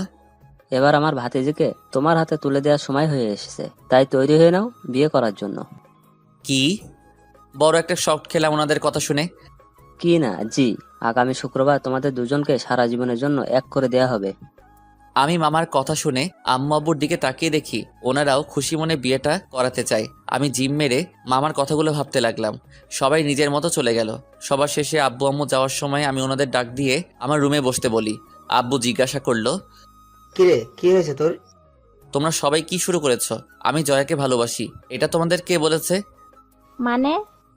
আম্মু, আমি অন্য কাউকে ভালোবাসি। জয়া হলো আমার ফ্রেন্ড, আর তোমরা আমাকে না জানিয়েই আমার বিবাহ ঠিক করে ফেলেছো। এটা কোন ধরনের কথা? তাহলে ওই ছেলেটা যে এসব কথা বললো? আসলে আব্বু ওই দিন। তারপর তাদের সবকিছু খুলে বললাম। আব্বু আম্মু আমার কথা শুনে হাঁ করে তাকিয়ে আছে। কি বলবে হয়তো বুঝতেছে না। অবশেষে আব্বু বলে উঠল, বুঝলাম, কিন্তু তুই যেই মেয়েটাকে পছন্দ করিস সে কে? তার নাম রিয়া। তো কোথায় থাকে, কি করে? কোথায় থাকে তা জানি না, তবে এবার সে নাকি ইন্টার পরীক্ষা দিয়েছে। কোথায় থেকে জানিস না মানে? আচ্ছা, মেয়েটার একটা ফটো দেখা। ফটো তো নেই আমার কাছে আম্মু। আচ্ছা, মেয়েটাকে একটা কল দে, আমি কথা বলবো মেয়েটার সাথে। ফোনটা হাতে নিতেই মনে পড়লো রিয়ার সাথে যোগাযোগ করার সব রাস্তা বন্ধ। কি করব এখন? তখন আম্মু বলে উঠল, কি হলো, কল দিচ্ছিস না কেন? আম্মু, রিয়ার সাথে কোনো যোগাযোগ করতে পারতেছি না। সোশ্যাল সাইট থেকে ব্লক করে দিয়েছে আমাকে। তাহলে ওর বাসার নাম্বারে কল দে। ওর বাসার নাম্বার তো নেই। মানে কি? আচ্ছা, তুই ওই রিয়া মেয়েটাকে দেখেছিস তো নাকি? রিয়ার সাথে এখনো দেখা করা হয়নি, এমনি ফোনে কথা হতো আর চ্যাটিং। রাজ, তুই কি আমাদের সাথে মজা করা শুরু করেছিস নাকি? আম্মু, তোমার সাথে মজা করতে যাব কেন? আমি সিরিয়াস। আচ্ছা, মানলাম তুই ওই মেয়েটাকে পছন্দ করিস, কিন্তু ওই মেয়েটার সাথে তোর কোনো যোগাযোগ নেই, এমনকি তাকে তুই কখনো দেখিসনি। তাহলে তুই আমাদের একটা প্রমাণ দে যে ওই মেয়েটাও তোকে ভালোবাসে। আম্মু, তুমি এই বিয়েটা বন্ধ করো, আমি বাকিটা দেখতেছি। আম্মু আব্বু আর কোনো কিছু না বলে ভাবনার সাগরে ডুব দিল। অনেকক্ষণ ভেবে হঠাৎ আম্মু বলে উঠল, দেখ রাজ, আমি তোকে সোজা একটা কথা বলি, মাথায় ঢুকিয়ে নে। বলো। এই বিয়ে বন্ধ করে দিতে পারি, একটা শর্তে। বিয়ের যেহেতু আরো 7 দিন বাকি, তাই তুই 3 দিনের মধ্যে রিয়ার সাথে আমার যোগাযোগ করাবি। 3 দিন পার হয়ে গেলে আমি আর তোর কোনো কথা শুনবো না, বলে দিলাম। আব্বু, তুমি একটু বুঝাও আম্মুকে। তোর আব্বু কি বুঝাবে? প্রথমত, তুই যদি ওই মেয়েটাকে দেখতি তাহলে একটা কথা ছিল, তার থেকেও বড় কথা হলো এই পরিবারের মান সম্মান নিয়ে তোরা জেনে হোক বা না জেনে হোক টান দিয়েছিস। এখন তোর কাছে দুটো রাস্তাই খোলা আছে, দেখ তুই কি করবি। 2 রাস্তা মানে? হয়তো 3 দিনের ভিতরে ওই মেয়েটার সাথে আমার কথা বলাবি, না হলে জয়াকেই বিয়ে করতে হবে, বলে দিলাম। আম্মু, তুমি এমন করে আমাকে কথা বলতেছো? কারণ তোরা হয়তো নিজেদের বাঁচাতে মিথ্যাটা বলেছিলি, কিন্তু এখন এটা বংশের মান সম্মানে গিয়ে আটকেছে। তাছাড়া এই বাসার সবাই ওই ছেলেটার কথা বিশ্বাস করে বসে আছে। তুমি গিয়ে ওনাদের বুঝিয়ে বলো। দেখ, ওরা যদি ভাবে এখন আমরা মিথ্যা বলতেছি। আম্মু, জয় নিজেই তো সাক্ষী। আচ্ছা, মানলাম বাসার সবাই মেনে নিল, কিন্তু এই গ্রামের সবাইকে কিভাবে বুঝাবি বল? কাল যদি আবার জয়ার জন্য বিয়ের প্রস্তাব আসে, তাহলে আবার কেউ না কেউ এটা নিয়ে তাদের কাছে বলে দিবে, তখন কি করবি? আম্মু, আমি বুঝতেছি না কি করব। দেখ বাবা, এটা শহর না, এখানে মান সম্মানটা সবার উপরে থাকে, আর এখানে সমাজ নিয়ে চলতে হয়। তাই প্লিজ তুই বিয়েটা করে নে। তোমরা যাও, এখন আমার মাথা ব্যথা করতেছে। আব্বু আম্মু আর কিছু না বলে চলে গেল। আমি দরজা লাগিয়ে দিয়ে এসে ভাবতে লাগলাম, কি হচ্ছে এসব আমার সাথে? কিছুই বুঝতেছি না। ভাববো কোনটা নিয়ে, এটাও বুঝতেছি না। রিয়া কেন এমনটা করলো, এটা নিয়ে ভাববো নাকি বিয়ের কথাটা নিয়ে ভাববো, কিছুই বুঝতেছি না। এসব ভাবতে ভাবতে কখন যে ঘুমিয়ে গেলাম তা নিজেও জানি না। ঘুম ভাঙলো দরজায় কারোর নক করার আওয়াজে। উঠে দরজা খুলে দেখি আম্মু খাওয়ার জন্য ডাকতেছে। তারপর ফ্রেশ হয়ে গিয়ে খাওয়া দাওয়া করে রুমে চলে আসলাম। বিকেলে ছাদে গেলাম, গিয়ে দেখি জয়া এক কোণে দাঁড়িয়ে আছে। তাই জয়ার কাছে গিয়ে দাঁড়ালাম। জয়া আমাকে দেখে বলে উঠল, রাজ, সরি, আমি আসলে বুঝতে পারিনি যে ওই কথা এমন একটা প্রভাব ফেলবে। ধুর, বাদ দে পুরোনো কথা। আর এখন কি করব সেটা নিয়ে ভাবতে হবে। তুই একটা কাজ করলে পারিস রাজ। কি কাজ? তুই আজ রাতে পালিয়ে ঢাকায় চলে যা, এদিকটা আমি সামলে নিব। ওই, তুই কি বলতেছিস এসব? পরে সবার কাছে মুখ দেখাবো কিভাবে আমি? তো এখানে পড়ে থেকে কি আমাকে বিয়ে করবি নাকি? দেখি, কিছু একটা তো করতেই হবে, এভাবে চলতে দেওয়া যাবে না। আচ্ছা, রিয়া কি বলে? আর বলিস না, সকাল থেকে সবকিছু থেকে ব্লক করে রেখেছে আমাকে। কিন্তু কেন? জানি না রে, এখন কি করব তাও মাথায় আসছে না। তার উপর আবার আম্মুর এমন শর্ত, মাথাটা খারাপ হয়ে যাবে আমার। কেন, আন্টি আবার কি শর্ত রেখেছে? আর বলিস না, বলেছে 3 দিনের ভিতর রিয়াকে ওনার সামনে নিয়ে দাঁড় করাতে, না হলে তোকে বিয়ে করতে। জয়া কিছু না বলে চুপ করে রইল। আমিও ভেবে পাচ্ছি না কি করব।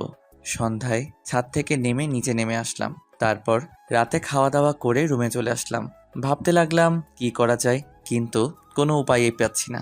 একদিকে আম্মুদের বংশের মান সম্মান, অন্যদিকে জয়ার লাইফ নিয়েও টেনশন হয়ে গেছে। অন্যদিকে রিয়াও এমন সময় বেঁকে বসলো যা বলার মতো না। এখন সামলাবো কত দিকে তা নিজেই ভাবতে পারতেছি না, পালাতেও পারতেছি না।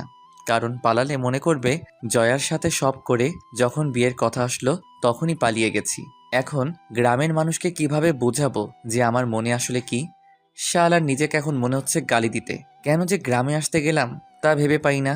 বিয়ে দেখতে এসে নিজেই ফেসে গেলাম। হাজারো চিন্তা নিয়ে কখন যে ঘুমিয়ে গেলাম তা নিজেও জানি না। এভাবে কেটে গেল 3 দিন। বিকেলে আম্মু রুমে আসলো। কি রে রাজ, রিয়া মেয়েটার কোনো খোঁজ পেলি? না আম্মু। তাহলে আর কি করবি বল, এখন জয়াকে বিয়েটা করে নে। আম্মু প্লিজ, তুমি কিছু একটা করো। কাল থেকে বিয়ের সব কাজ শুরু হবে, তাই প্লিজ এসব বাদ দিয়ে নর্মাল হয়ে নে, তোর জন্যই ভালো হবে।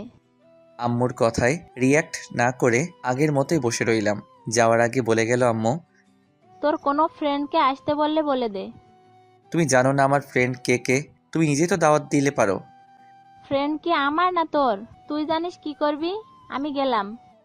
আম্মু চলে গেলে আমি ভাবতে লাগলাম, নিশাত, সিয়াম আর ফারিয়াকে কিভাবে বলবো যে আমি বিয়ে করতেছি।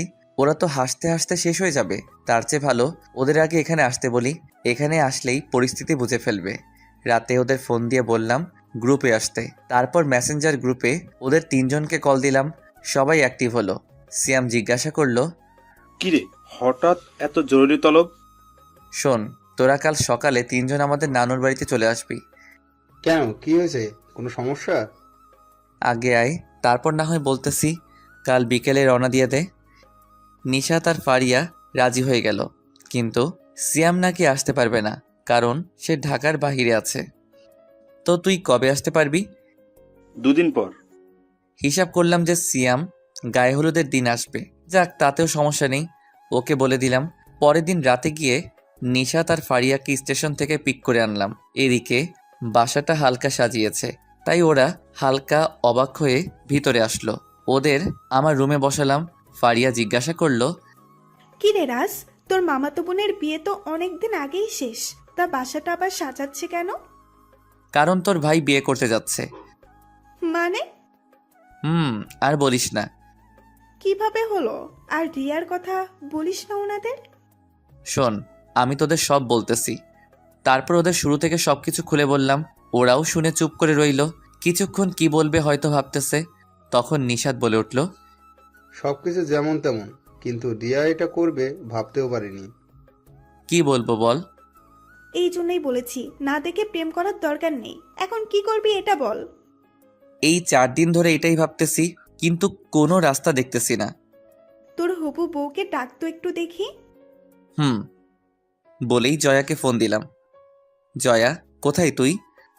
রান্নাঘরে কেন? আমাকে একটু কফি বানিয়ে দিয়ে যা না প্লিজ। তুই বস, আমি নিয়ে আসতেছি। ওকে। আচ্ছা, জয়া কি জানে রিয়ার ব্যাপারে? সব জানে। আচ্ছা, বিয়ে করবি বলে ঠিক করে নিয়েছিস নাকি? রিয়ার একটা লিংক পেলেই বিয়েটা করব না, আর ভাবতেছি পালিয়ে যাব, কারণ আর কোনো রাস্তা দেখতেছি না। কি বলিস? এখন দেখি কি করা যায়। আর এসব কথা বাদ দিয়ে তোদের কি খবর বল। আমাদের আর কি চলতেছে? কথা বলার এক ফাঁকে জয়া কফি নিয়ে আসলো।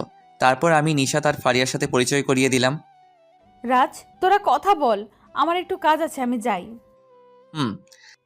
জয়া চলে যাওয়ার পর ফারিয়া বলে উঠল, এত সুন্দর মেয়েকে তোর বিয়ে করতে সমস্যা কোথায়? তুই আবার একই কথা বলতেছিস? আচ্ছা, তো পালিয়ে গেলে কবে পালাবি? কাল আমার গায়ে হলুদ, আর কাল রাতে সিয়াম আসবে। সিয়ামকে আনার নাম করে তোদের নিয়ে পালাবো। জয়া জানে তুই যে পালাবি?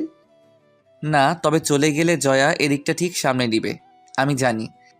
তো আগেই পালাতে এসব করানোর কি দরকার ছিল? আরে এতদিন ভেবেই কুল পাইনি কি করব, তার উপর আবার এসব একের পর এক প্রেশার। আচ্ছা, তোরা ফ্রেশ হয়ে নে, খাওয়া দাওয়া করে ঘুমিয়ে যা, কাল আবার পালাতে হবে। তারপর ফ্রেশ হয়ে ওদের নিয়ে খাওয়া দাওয়া করে ঘুমিয়ে গেলাম। পরের দিনটা সেই ঝামেলার মাঝ দিয়ে গেল। সন্ধ্যায় সবকিছু শেষ করে 10টার দিকে সিয়াকে ফোন দিয়ে জিজ্ঞেস করলাম আর কতক্ষণ লাগবে আসতে। সিয়াম জানালো আধা ঘন্টা। তাই সবাইকে বলে আমরা 3 জন বেরিয়ে গেলাম। ফিরার আর নিয়ত নেই। স্টেশনে গিয়ে দেখি সিয়াম বসে আছে, তাই সিয়ামকে গিয়ে আগে সব খুলে বললাম। সিয়ামও সেম রিয়াকশন দিল। আচ্ছা, তাহলে চল ঢাকায় চলে যাই। বসে থেকে লাভ কি এখানে? রিয়ার খোঁজটা পেলেই হতো। রাতেই গিয়ে রিয়াকে ঢাকা থেকে নিয়ে এসে সবাইকে সব সত্যটা বলে দিতাম। তোদের কারো কাছে কোনো প্ল্যান থাকলে বল। কিসের প্ল্যান? যে রিয়াকে কিভাবে বের করব। নিশাত আর ফারিয়া কিছুই করতে পারল না। তখনই সিয়াম বলে উঠল, রিয়ার নাম্বারটা দে তো আমাকে। কেন, তুই কি করবি? আমার একটা কাজিন সিম কোম্পানিতে চাকরি করে, তাকে দিয়ে বের করে ফেলবো রিয়া কোথায় থাকে বা কার নামে সিম রেজিস্টার করা। কেমন হবে বলতো? গুড, নে তাড়াতাড়ি কর। তারপর সিয়াম তার কাজিনকে কল দিল। আমরা পাশে দাঁড়িয়ে রইলাম। হ্যালো ভাই, তোমার একটা হেল্প লাগবে। কি হেল্প? একটা নাম্বার দিয়েছি তোমাকে, তুমি নাম্বারের সব ডিটেলস আমাকে দিবে। কিরকম লাগবে? মানে কার নামে সিমটা রেজিস্টার করা, তার ডিটেলস, আর সিমটা এখন কোথায় আছে তার লোকেশনটা শেয়ার করে দিবে আমাকে। ওকে, 5 মিনিট পর আমি তোকে টেকস্ট করে দিতেছি। বলেই ফোনটা রেখে দিল। আমি সিয়ামের কাছ থেকে ফোনটা নিজের হাতে নিয়ে বসে থেকে অপেক্ষা করতে লাগলাম। তখনই নিশাত বলে উঠল, চল রাজ, চা খেয়ে আসি, এর মাঝে এসে যাবে। চল। তোরা যা, আমি এখানে আছি। ওকে। হঠাৎ আমার ফোনটা বেজে উঠল। তাকিয়ে দেখি রিয়ার নাম্বার থেকে কল এসেছে। আমি রীতিমতো অবাক হয়ে গেলাম। তাড়াতাড়ি রিসিভ করলাম। রিসিভ করতে রিয়া বলে উঠল, রাজ, তোমার বিয়ে ঠিক হয়ে গেছে মানে? আগে বলো তুমি এতদিন কোথায় ছিলে? তোমাকে খুঁজতে খুঁজতে আমি পাগল হয়ে গেছি। আসলে আব্বু মোবাইল নিয়ে গিয়েছিল, তারপর সবকিছু আপু নিজেই করেছে। একটু আগে ফোনটা হাতে পেয়েছি, কিন্তু তুমি বিয়ে করছো মানে কি? কি করব বলো, পরিস্থিতি এমন। তুমি প্লিজ বিয়েটা করো না, তুমি পালিয়ে চলে এসো। বলেই রিয়া কান্না করতে লাগলো। দেখি কি করা যায়, আর পাগলামি করবা না বলে দিলাম। রাজ, তুমি আমাকে ভালোবাসো না? তাই তো এত কিছু সহ্য করতেছি। রাজ, তুমি... রিয়া আর কিছু বলার আগেই সিয়ামের কাজিনের ফোন থেকে মেসেজ আসলো, রিয়া আমি তোমাকে পরে ফোন দিচ্ছি। বলেই ফোনটা রেখে দিলাম। তারপর সিয়ামের মোবাইলের মেসেজ অপশনে গিয়ে সেটা ওপেন করলাম। ওপেন করতেই দেখি সিয়ামের কাজিন সব পাঠিয়ে দিয়েছে। আমি 420 ভোল্টের শক খেলাম ঠিকানাটা দেখে আগে ডিলিট করে দিলাম সিয়ামের মোবাইল থেকে। তারপর ওদের ডেকে নিয়ে আসলাম আমার কাছে। কিরে, ঠিকানা পেয়েছিস? আয় তোরা গাড়িতে ওঠ। ওকে। তারপর সবাই মিলে গাড়িতে উঠে বসলাম। আমি ড্রাইভিং সিটে বসে গাড়ি চালাতে লাগলাম নানুদের বাসার দিকে। তখন নিশাত বলে উঠল, কিরে, তুই আবার ওই বাসার দিকে যাচ্ছিস কেন? এমনি রিয়াকে বিয়ে করব না, জয়া আমার জন্য বেস্ট, আর রিয়াকে একটা শিক্ষা দিব আমি। তোর কথার মানে বুঝতেছি না আমি। মানে বিয়ে করে ঢাকায় গিয়ে নেই, তারপর বুঝাবো। আমি তোদের আপাতত চুপ থাক। ওকে। তারপর সিয়াম সহ সবাইকে নিয়ে বাসায় চলে আসলাম। যে বাসা থেকে পালানোর নিয়ত নিয়ে বেরিয়েছিলাম, আবার সেখানে ফিরে যাচ্ছি। সকালে উঠে রিয়াকে আগে ব্লক করে দিলাম। তারপর উঠে নাস্তা করে নিলাম। রুমে এসে বসেছিলাম, তখন সিয়াম, নিশাত আর ফারিয়া রুমে আসলো। কিরে রাজ, তাহলে তুই এই বিয়েটা করতেছিস? কিন্তু কেন? তুই না বললি কালকে পালিয়ে যাবি, পরে আবার কি হলো? তোদের তো বললাম যে ঢাকায় গিয়ে বলবো। আচ্ছা ঠিক আছে, তা বিয়ের পরে কি জয়াকে এখানেই রেখে যাবি নাকি সাথে করে ঢাকায় নিয়ে যাবি? এখানে কি মাছি মারতে রেখে যাব জয়াকে? তাহলে তো সবকিছুই হয়ে যাবে মামা। ফারিয়া চুপ করবি তুই? আর তোরা নাস্তা করেছিস? তাহলে তোরা এখানে বসে গল্প কর, আমি একটু শুয়ে থাকি। ওকে। তারপর ওরা বসে কথা বলতে লাগলো। আমি চোখ বন্ধ করে শুয়ে রইলাম। কিছুক্ষণ পর নিশাত ডাক দিল আমাকে, তাই তাকিয়ে দেখি জয়া রুমে এসেছে, তাই উঠে বসলাম। কিরে তুই এখন এখানে? কেন, কোনো সমস্যা আছে? না, কেন এসেছিস বল। তুই কি সত্যিই বিয়েটা করবি? কেন, তোর কোনো সমস্যা আছে নাকি? না, তবে রিয়া... আরে ধুর, যে মেয়ে এতদিন ধরে খবর নেয়নি বেঁচে আছে কিনা মরে গেছি, সেই মেয়ের আশায় বসে থেকে লাভ নেই। এমনকি কালকেও ফোন দেয়নি সে।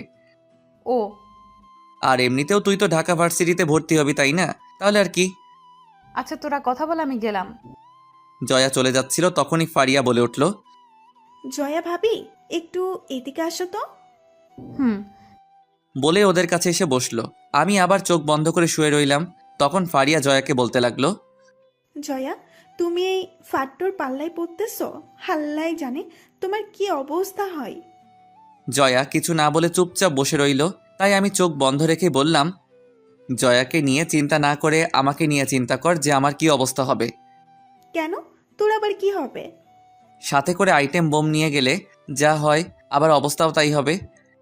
তাই নাকি? তাহলে তো ভালোই, তোকে সোজা রাস্তায় আনার জন্য জয়াই পারফেক্ট। দেখা যাক। জয়া তুই কিছু বলছিস না কেন? কি বলবো আমি? থাক, এখানে লজ্জা পেয়ে লাভ নাই। আর আমরা সবাই ক্লাসমেট, তাই প্লিজ কিছু বলেন, না হলে ওরা তোকে পচাতেই থাকবে। তোরা কথা বল, আমার কাজ আছে, আমি যাই। বলেই জয়া চলে গেল। ওরা সবাই হাসাহাসি করতে লাগলো জয়ার শরম পাওয়া দেখে। দুপুরে বিয়েটা হয়ে গেল।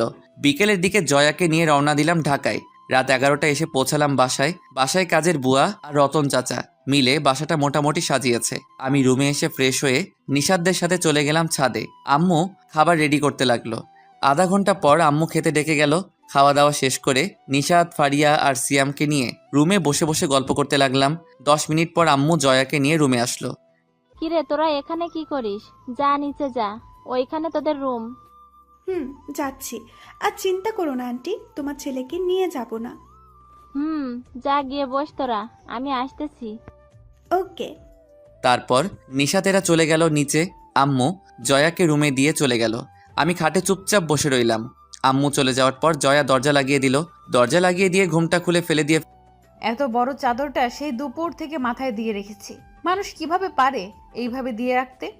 তুই পারিস না বলে কি সবাই পারবে না এমন কোনো কথা আছে নাকি? তা তুই কি খাটে ঘুমাবি নাকি নিচে? মানে বুঝছিস নাই? শোন, আমি এখনো বাচ্চা মেয়ে, তাই স্বামীর অধিকার খাটাতে আসবি না। সময় হলে আমিই তোকে বলবো। ওকে। আর হ্যাঁ, চাইলে তুই খাটে আমার সাথে থাকতে পারিস, তবে কোনো রকম চালাকি করার চেষ্টা করতে পারবি না। যদি করিস তাহলে নিচে শোয়াবো, বলে দিলাম। আর কোনো শর্ত আছে তোর? না, কেন? আচ্ছা, বিয়ে কি তুই আমাকে করেছিস নাকি আমি তোকে বিয়ে করেছি? তুই আমাকে করেছিস আর আমি তোকে করেছি। আচ্ছা বাদ দে সব, অনেক রাত হয়ে গেছে, ঘুমালে ঘুমাতে পারিস। আর তুই না ঘুমালে আমাকে ঘুমাতে দে। তোকে ঘুমাতে না করেছি নাকি? তুই ঘুমা। ধন্যবাদ বলেই শুয়ে গেলাম। শুয়ে শুয়ে ভাবতে লাগলাম যে অন্য 10টা লোকের মতো আমার আর বউয়ের ঘুমটা তুলে তার মায়াবী মুখটা দেখা হলো না। অন্যদের মতো আমার বউ আর সালাম করলো না। যাক, তাও মেনে নিলাম। কিন্তু সব থেকে আলাদা ব্যাপার হলো বাসর রাতে জয়ার শোনানো কথাগুলো। এসব কথা ভাবতে ভাবতে কখন যে ঘুমিয়ে গেলাম তা নিজেও জানি না। সকালে চোখ খুলে দেখি বাইরে রোদ উঠে গেছে, কিন্তু বুকে ভারী কিছু দিয়ে চাপ দিয়ে রেখেছে এমনটা মনে হলো। তাকিয়ে দেখি জয়া শুয়ে আছে, এখনো ঘুমাচ্ছে। তাই জয়াকে আস্তে করে ডাক দিলাম। জয়া ঘুমের মাঝে বলে উঠল, কি হলো, এত সকালে ডাকতেছিস কেন? কোথাও শুনেছিস নতুন বউ সকাল 7টা পর্যন্ত ঘুমাতে? কি, 7টা বেজে গেছে? জয়া চোখ খুলে তাকালো, তারপর নিজের উপস্থিতি আমার বুকে পেয়ে লাফ দিয়ে উঠে বসলো। তাই আমি বলে উঠলাম, কি হলো, কাল রাতে তো নিজেই গর্ব করে বলতেছিলি আমি যেন স্বামীর অধিকার খাটাতে না যাই, আর রাত না যেতে এভাবে জড়িয়ে ধরে বসে রইলি। ঘুমের মাঝে চলে গিয়েছিলাম, সরি। এখন ফ্রেশ হয়ে নিচে যা, তাড়াতাড়ি দেখ গিয়ে সবাই কি করতেছে। যাচ্ছি। বলেই জয়া ফ্রেশ হতে চলে গেল। আমি আবার দিলাম একটা ঘুম ভাঙলো জয়ার ডাকে। কিরে, নাস্তা করবি না? নিচে সবাই বসে আছে তোর জন্য। তোরা গিয়ে শুরু কর, আমি আসছি একটু পর। তাড়াতাড়ি আয়। বলেই জয়া চলে গেল। আমি উঠে ফ্রেশ হয়ে নিচে গিয়ে নাস্তা করে রুমে চলে আসলাম। রুমে বসেছিলাম, তখন নিশাতেরা আসলো। মনে মনে ভাবতে লাগলাম নিশ্চয়ই মজা ওড়াতে চলে আসছে ওরা, পারেও বটে। তখনই সিয়াম বলে উঠল, কে রাজ, কেমন কাটলো বাসর রাত? জীবনের সবচেয়ে স্মরণীয় দিন কাটলো আমার। তাই নাকি? তা জয়া নিশ্চয়ই অনেক আদর দিয়েছে, তাই না? জীবনের আদর দিয়েছে। তাই নাকি? তা কেমন সার্ভিস দিল? ফারিয়া, আমি মাঝে মাঝে ভাবনায় পড়ে যাই তুই ছেলে না মেয়ে। মেয়ে ছিলাম, কিন্তু তোদের সাথে চলতে চলতে ছেলে হয়ে গেছি। মাঝে মাঝে তোদের কথা শুনে আমিও কোনো মেয়েকে নিয়ে মাঝে মাঝে স্বপ্ন দেখি। এখন আমি যা জিজ্ঞেস করেছি তার উত্তরটা দে। সার্ভিস তো দেয় নাই, তবে কিছু রোমান্টিক কথা বলেছে। তাই নাকি? তা কি বলেছে? বলেছে যে আমি এখনো বাচ্চা, তাই স্বামী সাজতে আসবি না, আর এক খাটে থাকলে চান্স নিবি না বলে দিলাম। কি না, জি। জয়া এমন কথা বলবে বিশ্বাস হয় না আমার। কি মিষ্টি একটা মেয়ে। ওর সুন্দর চেহারাটা দেখে এসব বলছিস, আর আমি ওর চঞ্চল মনটা দেখেছি। আচ্ছা, একটা কথা বলতো। কি?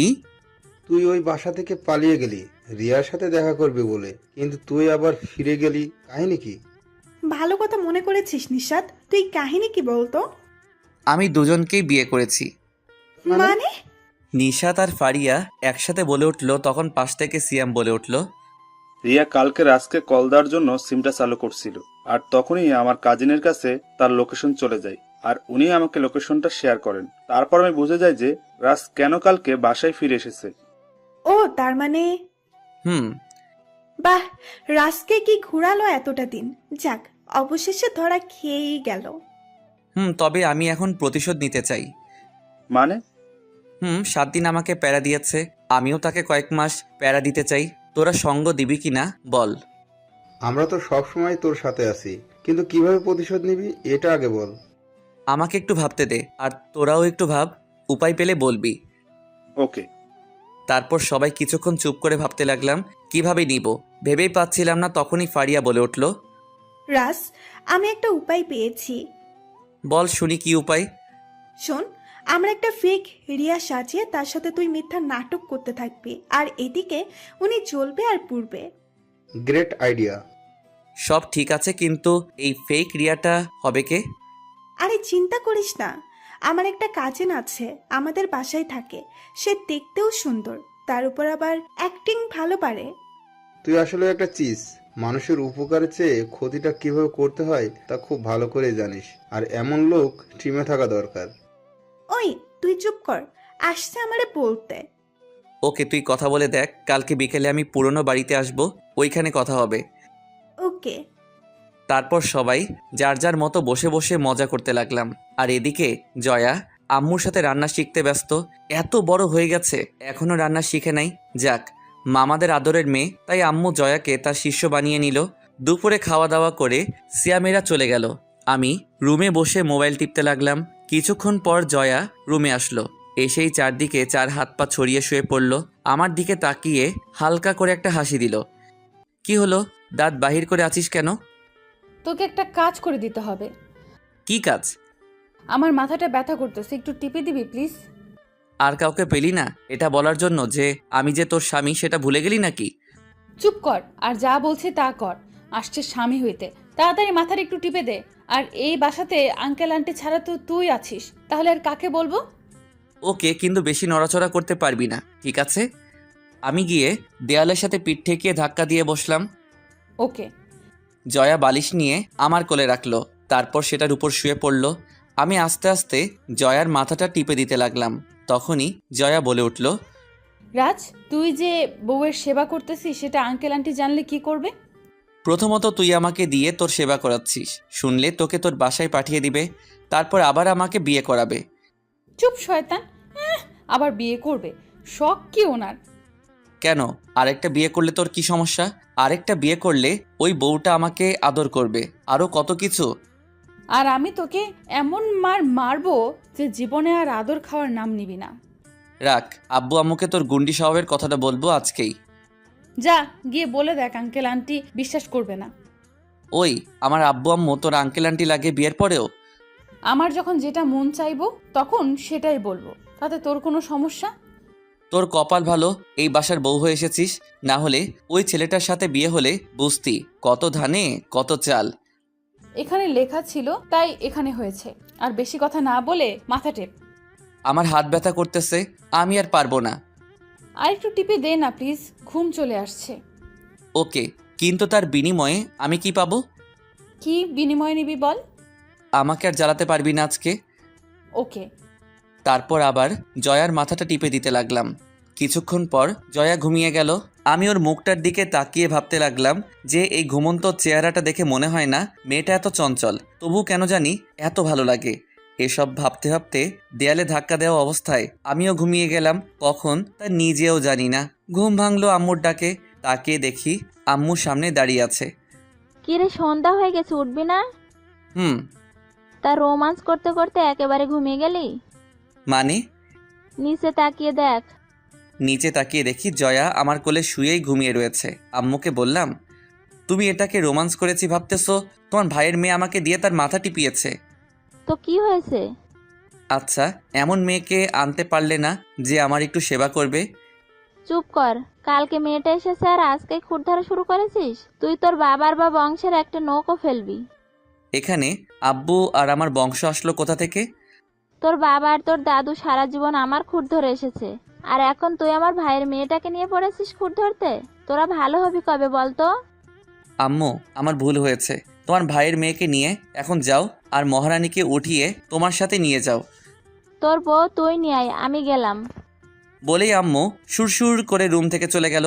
তখনই উঠে বসে আমাকে বলল, কিরে, বিচার দিয়ে লাভ হলো না? হবে কিভাবে? তোর মতে তেরা, তার উপর আবার তার বংশের মেয়েকে নিয়ে বলেছি, শুনবে কে? এটাকেই বলে পাওয়ার। যা রেডি হয়ে নিচে আয়, আমি গিয়ে দেখি কি রান্না করবে আন্টি। যা তুই, আমি পরে যাব। ওকে, সেটা তোর ইচ্ছা। বলেই ওয়াশরুমে চলে গেল ফ্রেশ হতে। আমি উঠে বসে বসে মোবাইল টিপতে লাগলাম। জয়া ফ্রেশ হয়ে নিচে চলে গেল। রাতে খাওয়া দাওয়া করে রুমে এসে বারান্দায় বসে রইলাম। তখনই পিছনে কেউ এসে দাঁড়ালো। তাকিয়ে দেখি জয়া দাঁড়িয়ে আছে। কি হলো, এখানে এসেছিস কেন? এমনি মন চাইতেছে। কেন, তোর কোনো সমস্যা আছে নাকি এখানে আসলে? আরে না, এটা তো আপনাদের রাজত্ব, আপনারা যেখানে মন চায় যেতে পারবেন। এখন রুমে আয়, ঘুমাবি। তুই গিয়ে ঘুমা, আমি একটু পরে আসবো। ওকে, তাহলে চল দুজনে গিয়ে একটু ছাদে হেঁটে আসি। না, কেন? ভালো লাগতেছে না। কোনো সমস্যা? না, তেমন কিছু না। তুই গিয়ে শুয়ে পড়, আমি একটু পরে আসতেছি। ওকে। জয়া চলে গেল। আমি ফোনটা বের করে টিপতে লাগলাম। তারপর হালকা করে চোখে ঘুম আসলে রুমে গিয়ে ঘুমিয়ে গেলাম। সকালে জয়ার ডাকে ঘুম ভাঙলো। তাকিয়ে দেখি সামনে কফির মগ নিয়ে দাঁড়িয়ে আছে। উঠে ফ্রেশ হয়ে নাস্তা করে নিলাম। তারপর আবার রুমে এসে নিশাদদের সবাইকে বলে দিলাম বিকেলে দেখা করার কথা।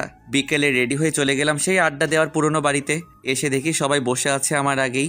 ফারিয়ার কাজিনকে দেখলাম, দেখতে অনেক সুন্দর। তারপর ওর মোবাইল নাম্বার নিয়ে রিয়া দিয়ে সেভ করে নিলাম। ফারিয়া, ওকে সবকিছু বুঝিয়ে দিয়েছিস তো নাকি? সব কিছু বলে দিয়েছি, তুই দেখবি এখনো কেমন অ্যাক্টিং করে। ওকে, তাহলে কাল সকাল ঠিক 6টায় আপনি আমাকে কল দিবেন।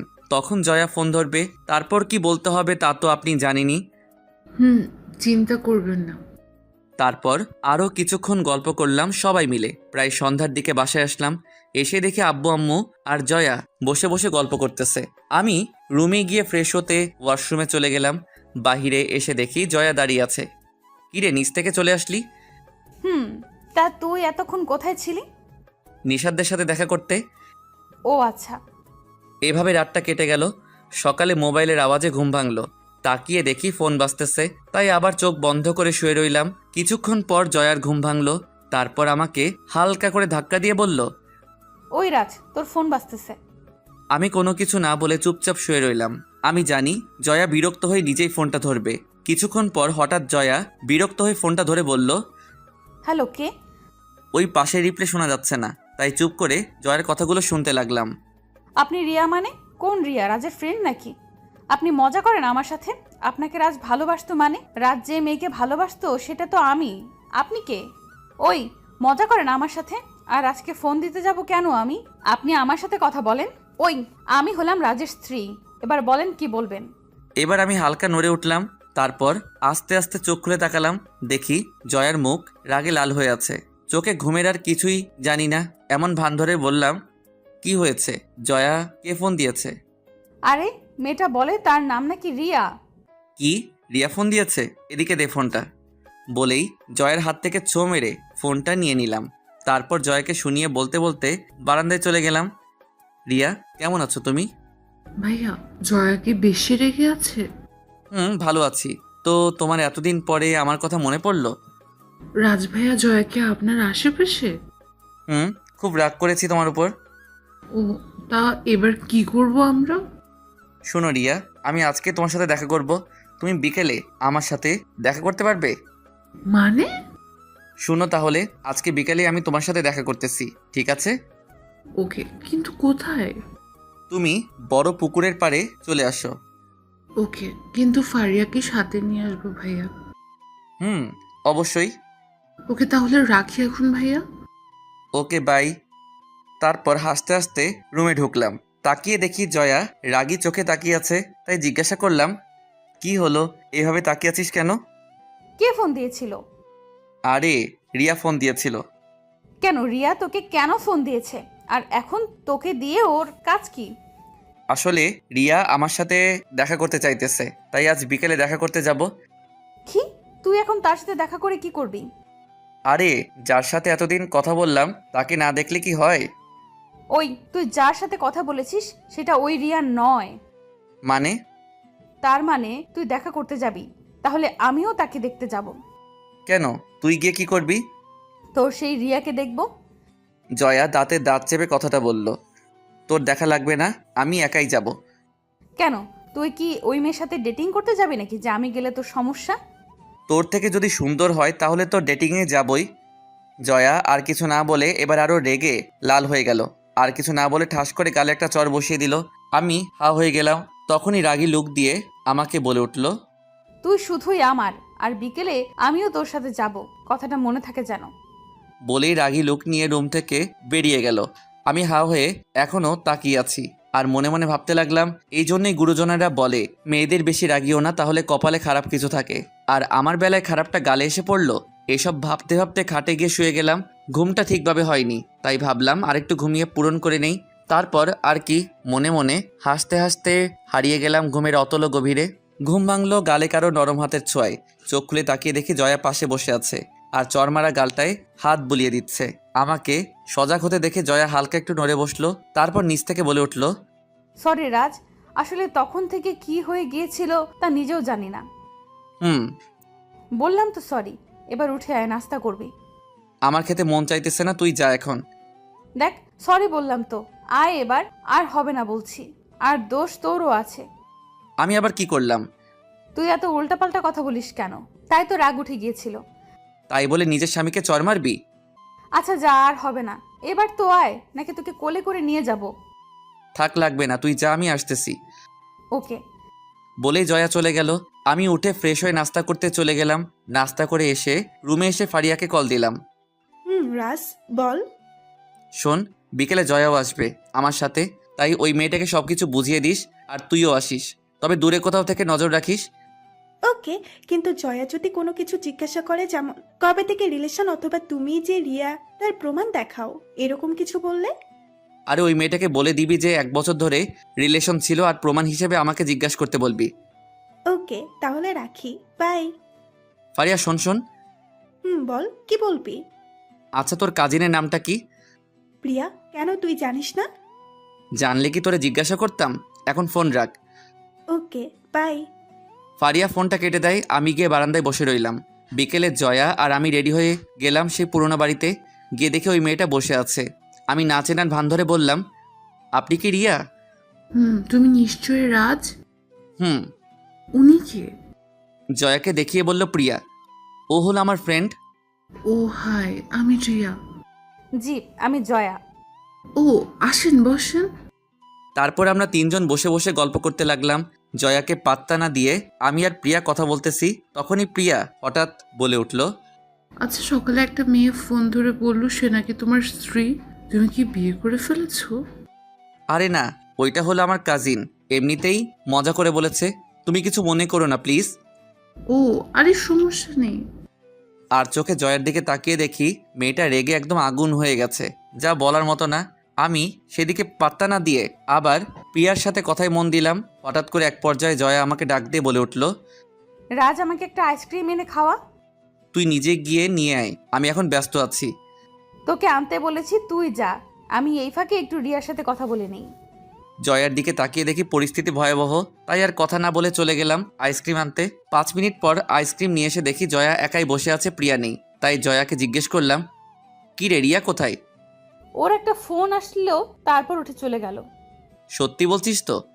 আমি তোর সাথে মিথ্যা বলতে যাব কেন? আচ্ছা, পরে আমি সব জানতে পারবো। আর চল বাসায় যাই, এমনিতেই দেরি হয়ে যাচ্ছে।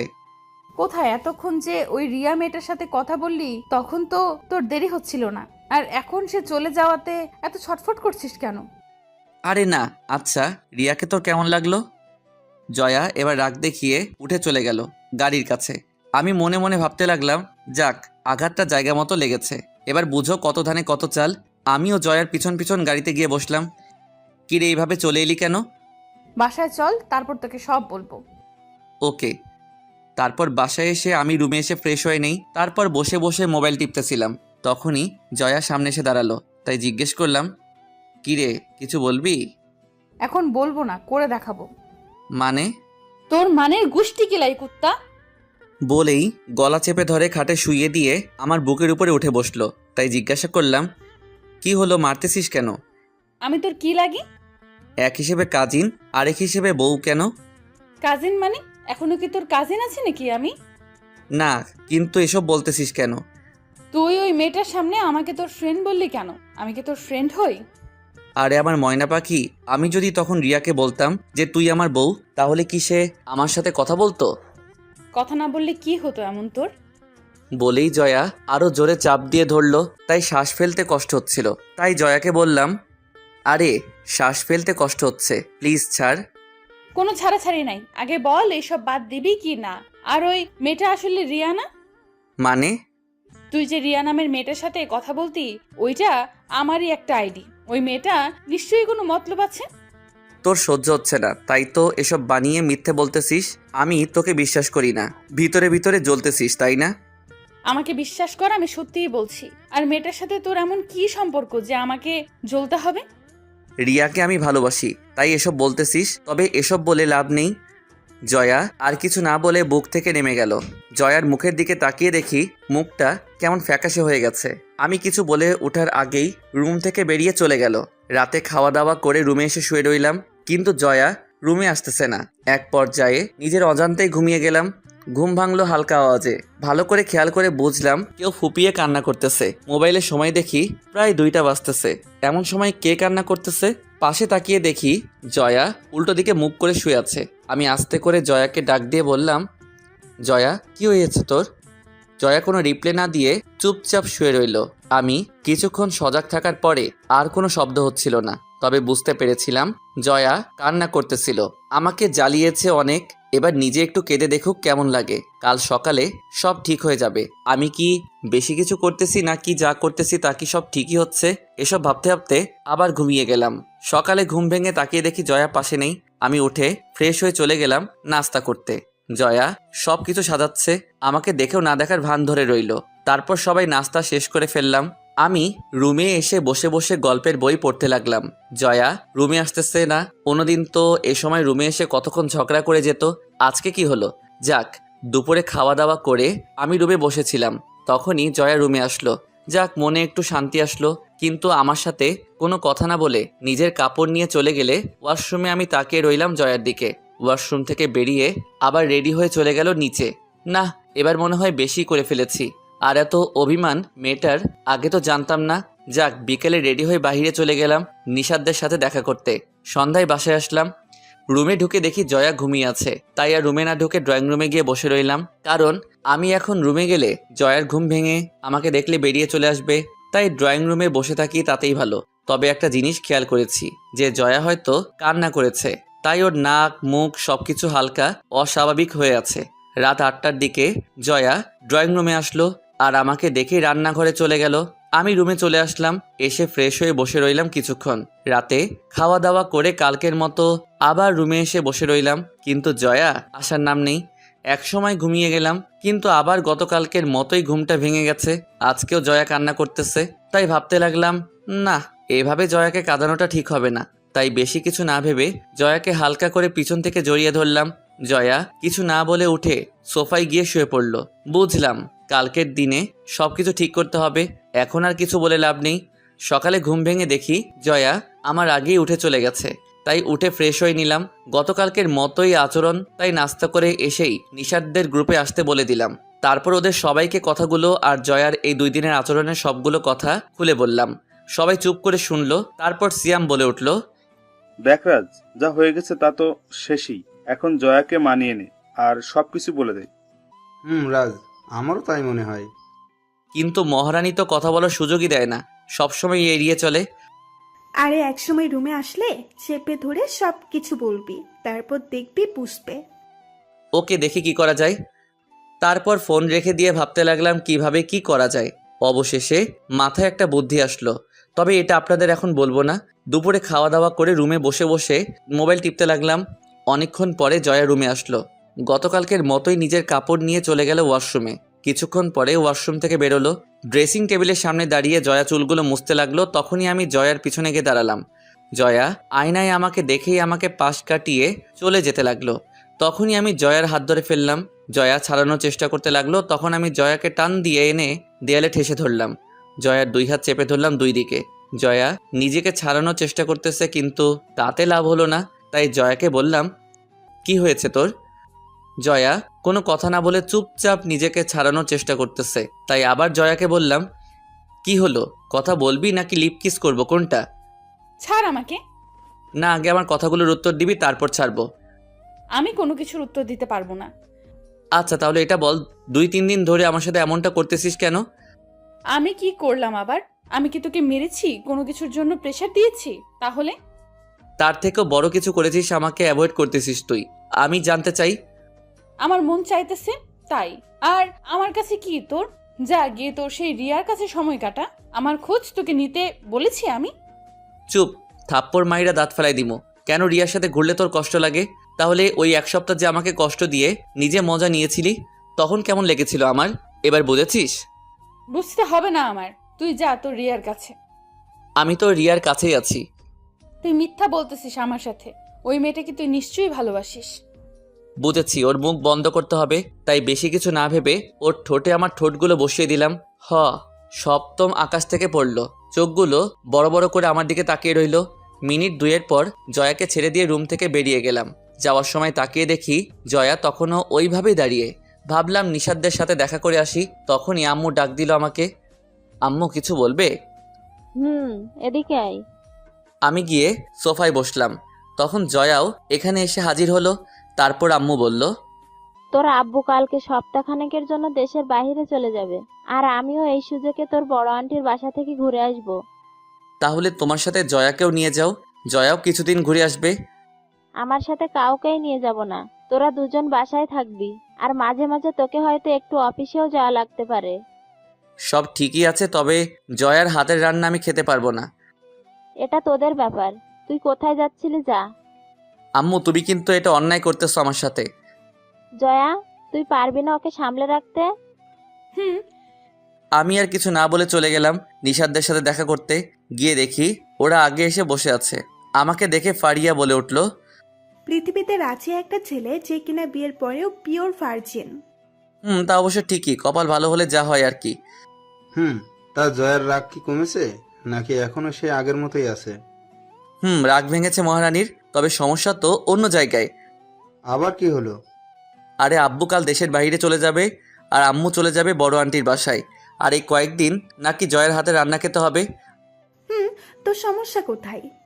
আরে জয়া রান্না করতে পারে না, আর এই কয়েকদিনে যা শিখেছে তা খেলে শিওর মারা যাবো ডায়রিয়া হয়ে। আরে না, দেখিস ভালোই হবে। তাই যেন হয়। না হলে সমস্যা কি? তুই তো নিজেই রান্না করতে পারিস। জয়ের হাতে রান্না খেতে না পারলে নিজে বানিয়ে খাবি। দেখি কি হয়। তারপর ওদের সাথে আরো কিছুক্ষণ গল্প করে সন্ধ্যায় বাসায় চলে আসলাম। রুমে গিয়ে ফ্রেশ হয়ে নিলাম। খাটে বসে বসে ফোন টিপতেছিলাম, তখন জয়া রুমে আসলো। এসে সোজা আমার সামনে এসে দাঁড়ালো। কি হলো, কিছু বলবি? না, তবে এখন তোকে মারবো। কেন, আমি আবার কি করেছি? দুপুরে তুই 2টা ভুল করেছিস, তাই কোনোটার শাস্তি আগে নিবি সেটা বল। আগে দোষগুলো শুনে নেই, তারপর ঠিক করব। প্রথমত তুই আমাকে কিস করেছিস, তারপর আবার আন্টির সামনে আমাকে পচিয়েছিস। প্রথমটাতে আমার কোনো দোষ নেই, আর আম্মুর সামনে আমি সব সত্যি কথা বলেছি। মানলাম আমার রান্নার হাতটা একটু খারাপ, তাহলে কিস করলি কেন? তুই অতিরিক্ত বকবক করিস, তাই চুপ করিয়ে দিয়েছিলাম তখন। জয়া কতক্ষণ রাগি চোখে তাকিয়ে থেকে চলে গেল। আমি আবার মোবাইল টিপায় মন দিলাম। রাতে খাওয়া দাওয়া করে ঘুমিয়ে গেলাম আমি নিজের মতো করে। তবে ঘুমটা আর বেশিক্ষণ টিকতে পারি নাই। ভারী কিছু চাপে ঘুমটা ভেঙে গেল। তাকিয়ে দেখি জয়া আমার পেটে মাথা দিয়ে শুয়ে আছে। মনে মনে হালকা হাসলাম যে মেয়েটা ঘুমটাও ঠিক শিখে নাই। জয়াকে ওর সিটে শুইয়ে দিয়ে আবার একটু ঘুমানোর ট্রাই করতে লাগলাম। তখন জয়া আবার এসে আমাকে জড়িয়ে ধরলো। এবার আর কিছু না বলে মাথায় হাত বুলিয়ে দিতে লাগলাম। তারপর ওর দিকে কিছুক্ষণ তাকিয়ে রইলাম। হঠাৎ করে চোখটা লেগে যায়। সকালে ঘুম ভেঙে যায় তাড়াতাড়ি। জয়া এখনো ঘুমাচ্ছে, তাই আমি আর জয়াকে না ডেকে নিচে গেলাম। গিয়ে দেখি আব্বু নাস্তা করতেছে। কিছুক্ষণের মাঝেই বেরিয়ে যাবে, তখনই আম্মু বলে উঠলো, কিরে, এত তাড়াতাড়ি উঠে গেলি? না, এমনি ভালো লাগছিল না তাই। জয়া কি উঠেছে? তোমার ভাইয়ে জি নবাবের মেয়ে এত তাড়াতাড়ি উঠবে? চুপ, সব সময় আমার সহজ সরল ভাইজিটার পিছনে লেগে থাকিস। ওঠা লাগবে না, জয়াও আরো কিছুক্ষণ ঘুমাক। তোমাদের বংশের সবাই তুলসী পাতা, আর যত খারাপ আমরা বাবা ছেলেই। এই তো বুঝেছিস। নাস্তা শেষ করার পর আব্বু চলে গেল, আর আমি কফি নিয়ে রুমে গেলাম। গিয়ে দেখি এখনো ঘুমাচ্ছেন মহারানী, তাই আর ডাক দিলাম না। বিকেলে আম্মু চলে গেল বাসা থেকে, আর যাওয়ার আগে বাচ্চাদের মতো করে আমাকে বুঝিয়ে দিয়ে গেল জয়াকে যেন এই কয়েকদিন কষ্ট না দেই। এখন আম্মুকে কে বোঝাবে যে এই কথাগুলো জয়াকে বলা দরকার। রাতে খাওয়া দাওয়া করে একটু তাড়াতাড়ি ঘুমিয়ে গেলাম। সকালে জয়ার ডাকে ঘুম ভাঙলো। কিরে, নাস্তা করবি না? তুই যা, আমি আসতেছি। ফ্রেশ হয়ে চলে গেলাম নাস্তা করতে। গিয়ে টেবিলে বসতেই জয়া এনে রুটি সামনে দিল। রুটি দেখে আমি পুরাই হা হয়ে গেলাম। রুটি 3 ভাগের 2 ভাগ পুরা, আর বাকি 1 ভাগ কাঁচা। জয়ার মুখের দিকে তাকিয়ে দেখি জয়াও চিন্তায় আছে। এগুলো খাবো কিভাবে, তাই জিজ্ঞেস করলাম, জয়া তুই খেয়ে নিয়েছিস? না, খাবো একটু পরে। ভালো করেছিস, না হলে এগুলো খেলে আমি শিওর দুজন ডায়রিয়া হয়ে মারা যাব। অনেক খারাপ হয়ে গেছে তাই না? চিন্তা করিস না, আমি অনলাইনে খাবার অর্ডার করে দিয়েছি, কিছুক্ষণের মাঝে চলে আসবে। ওকে। আচ্ছা, তুই ওই বাড়িতে কি করলি এত বছর, যে রান্নাটাও শিখলি না? ওইখানে কি শিখবো আর কি শিখবো না তাকে তোকে বলতে হবে? বেশি বকবক করলে দুপুরে বাসার খাবার খাওয়াবো বলে দিলাম। তুই যা রান্না করবি তাই খেতে পারবো না, আর অযথা খাবার নষ্ট হবে। তার চেয়ে ভালো আমি রান্না করব, তুই শুধু বসে বসে খাবি। তুই রান্না করতে পারিস? তো তোর মতো অকাজের লোক নাকি আমি? তাহলে আমি আর রান্না শিখে কি লাভ? তুই যেহেতু রান্না করতেই পারিস। চুপ কর, আসছে আমার হাতের খাবার সারা জীবন খেতে, বিপদে পড়ে করতেছি। আম্মু আসলে সবকিছু শিখে নিবি। ওকে, এখন নাস্তা আসলে রুমে নিয়ে আসিস। বলেই জয়া রুমে চলে গেল। আমি বসে বসে মোবাইল টিপতে লাগলাম। দুপুরে রান্না করতেছিলাম, তখনই জয়া আসলো রান্নাঘরে আর বলল, কয়জনের কপালে এমন স্বামী পড়ে বলতো? মানে? কয়জন মেয়ে এমন স্বামী পায় যে তার স্বামী তাকে রান্না করে খাওয়াবে? পাম দিতে এসেছিস? না, নিজের চাঁদ কপালের কথাটা বলতে আসলাম। ঠিক আছে, এবার যান এখান থেকে, এত বকবক করতে বলি নাই আমি। তোকে হেল্প করব? করলে পারিস, তাতে তুই কিছু শিখতে পারবি। কি হেল্প লাগবে বল? তুই সবজি কাটতে পারিস? সবজি কাটা তো আমার বাম হাতের খেলা। ও, তাহলে টমেটোগুলো একটু কেটে দে। জয়া টমেটোগুলো কাটতে লাগলো আর আমার দিকে তাকিয়ে মুচকি হাসতে লাগলো। তাই বললাম, ওই সাবধানে কাট, না হলে ছুরি হাতে লেগে যাবে। জয়া একটু ভাব নেওয়ার জন্য ছুরিটা ডান হাত থেকে বাম হাতে নিয়ে টমেটোগুলো কাটতে লাগলো। আমি নিজের কাজে মন দিলাম। হঠাৎ জয়া ওহ করে আওয়াজ করে উঠল। তাকে দেখি জয়া আঙুল চাপ দিয়ে ধরে আছে আর পাশ দিয়ে রক্ত বের হয়ে পড়তেছে। সাথে সাথে রুমে নিয়ে ব্যান্ডেজ করে দিলাম। রাগও হলো একটু, তারপর আমি আর কিছু না বলে রুমে শুইয়ে দিয়ে রান্নাঘরে চলে আসলাম। রান্না শেষ করে গিয়ে দেখি শুয়ে আছে। আমাকে দেখে উঠে বসলো। তাই বললাম জয়াকে, যা পারিস না তা নিয়ে ঘাটাঘাটি না করলে কি তোর পেট ভরে না? আর একটু হলে কি হতো দেখেছিস? জয়া কিছু না বলে চুপচাপ বসে রইল। যা ফ্রেশ হয়ে নে, খেতে হবে। জয়া কিছু বলল না, আঙুলে পলিথিন পেঁচিয়ে ওয়াশরুমে চলে গেল। খাওয়ার টেবিলে বসে দেখি জয়া হাত দিয়ে খেতে পারবে না, কারণ কেটেছে তাও ডান হাতটা। রাগটা আরও বেড়ে গেল। দেখলি পাকনামি করতে গিয়ে এখন নিজের হাতে খেতেও পারবি না। জয়া চুপ করে বসে রইল। তাই কোনো উপায় না দেখে নিজেই খাইয়ে দেবো বলে ঠিক করলাম। খাবারটা ওর মুখের কাছে তুলে ধরতেই জয়া আমার দিকে তাকালো। বুঝলাম জয়া কিছু একটা ভাবছে, তাই বললাম, তাকিয়ে থাকবি নাকি খাবিও, কোনটা? জয়া আর কিছু না বলে চুপচাপ খেতে লাগলো। জয়াকে খাইয়ে দিয়ে আমি নিজে খেয়ে নিলাম। তারপর আমি গিয়ে রুমে শুয়ে রইলাম। জয়া এসে আমার পাশে শুয়ে পড়ল। হঠাৎ জয়া বলে উঠল, আন্টির বাসায় না থাকলে অথবা হাতটা না কাটলে তো বুঝতামই না যে আমার স্বামীটা এত কেয়ারিং। পাটাও কেটে নে, তারপর সব জায়গায় না হয় কোলে করে আনা নেওয়া করে দিব। আইডিয়াটা খারাপ না, তবে অন্য কোনো একদিন। থাপ্পড় মাইরা দাঁত ফালাইয়া দিব। আমি মাঝে মাঝে ভাবি যে তোর অন্য কোথাও বিয়ে হলে কি হতো। তোকে এত ভাবতে কে বলেছে? আর এমন একটা কেয়ারিং ছেলে থাকতে খোদা আমার জুটি অন্য কারোর সাথে বাঁধবে, তা হতেই পারে না। বেঁচে গেলি আর কি। যা ভাবিস ভাবতে পারিস, তবে আমাকে ছাড়া অন্য কোনো মেয়ের দিকে নজর দিলে তোর খবর আছে। ঠিক আছে, তবে ফারিয়ার কাজিনটাও কিন্তু কম সুন্দর না, কি বলিস? তারপর হঠাৎ জয়া আস্তে করে একটা চড় দিল, তারপর জড়িয়ে ধরলো। আমি অবাক হয়ে গেলাম জয়ার এমন আচরণে, কারণ সে নিজেই বলেছিল স্বামীর অধিকার যেন না দেখাই, আর সেই এখন। তাই জয়াকে বললাম, ওই তুই কি করতেছিস? চুপচাপ শুয়ে থাক। ছাড় তুই আমাকে, আমার গরম লাগতেছে এখন। আর একটা মেয়ে হয়ে আমাকে এভাবে জড়িয়ে ধরতে তো লজ্জা করে না?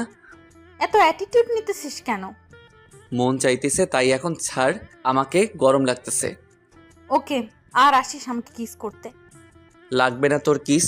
ওই তোর বয়স কত রে, যে এই বয়সে সবকিছু বুঝে নিয়েছিস? তোর থেকে বড় আমি, তাই আজ থেকে সম্মান দিয়ে কথা বলবি।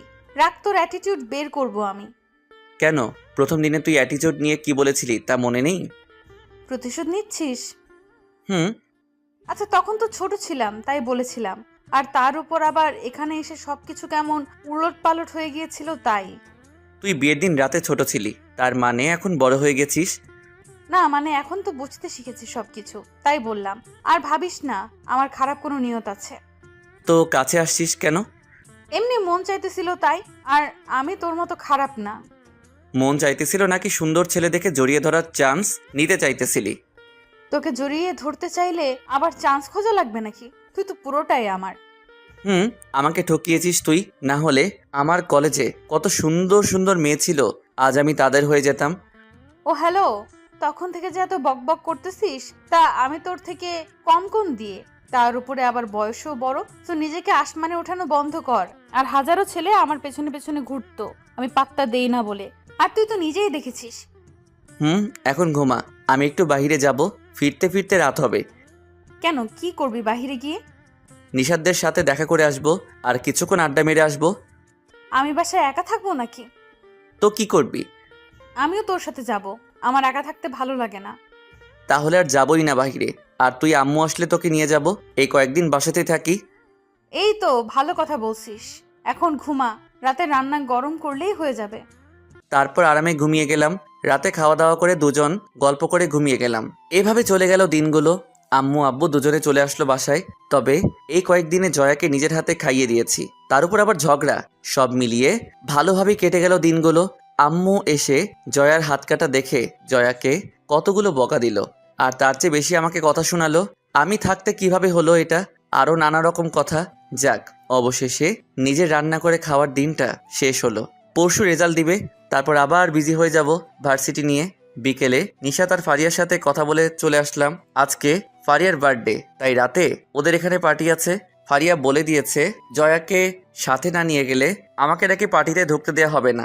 ভাবলাম এখানে এসে বাহিরে বের হই নাই এখনো, তাই আজকে সারা সন্ধ্যা জয়াকে নিয়ে ঘুরে তারপর পার্টিতে আসবো। তারপর বাসায় চলে আসলাম। বাসায় আসতেই দেখি মন খারাপ করে বসে আছে, তাই জিজ্ঞাসা করলাম, কি রে, মন খারাপ করে বসে আছিস কেন? রেজাল্ট যেন কি হয় কে জানে। সারা বছর পড়া ফাঁকি দিয়ে এখন রেজাল্ট নিয়ে চিন্তা করছিস? তোরে বলছে। আচ্ছা চল, আজকে তোকে নিয়ে বাহির থেকে ঘুরে আসি। না, আজকে ভালো লাগতেছে না। চল ঘুরে আসি, মনটা ভালো হয়ে যাব। না রে। বেশি বকবক না করে রেডি হয়ে নে, তাড়াতাড়ি বেরোতে হবে। আমি আর কিছু না বলে ওয়াশরুমে গিয়ে ফ্রেশ হয়ে নিলাম। জয়াকেও কিছুক্ষণের মাঝে রেডি হয়ে নিতে বললাম।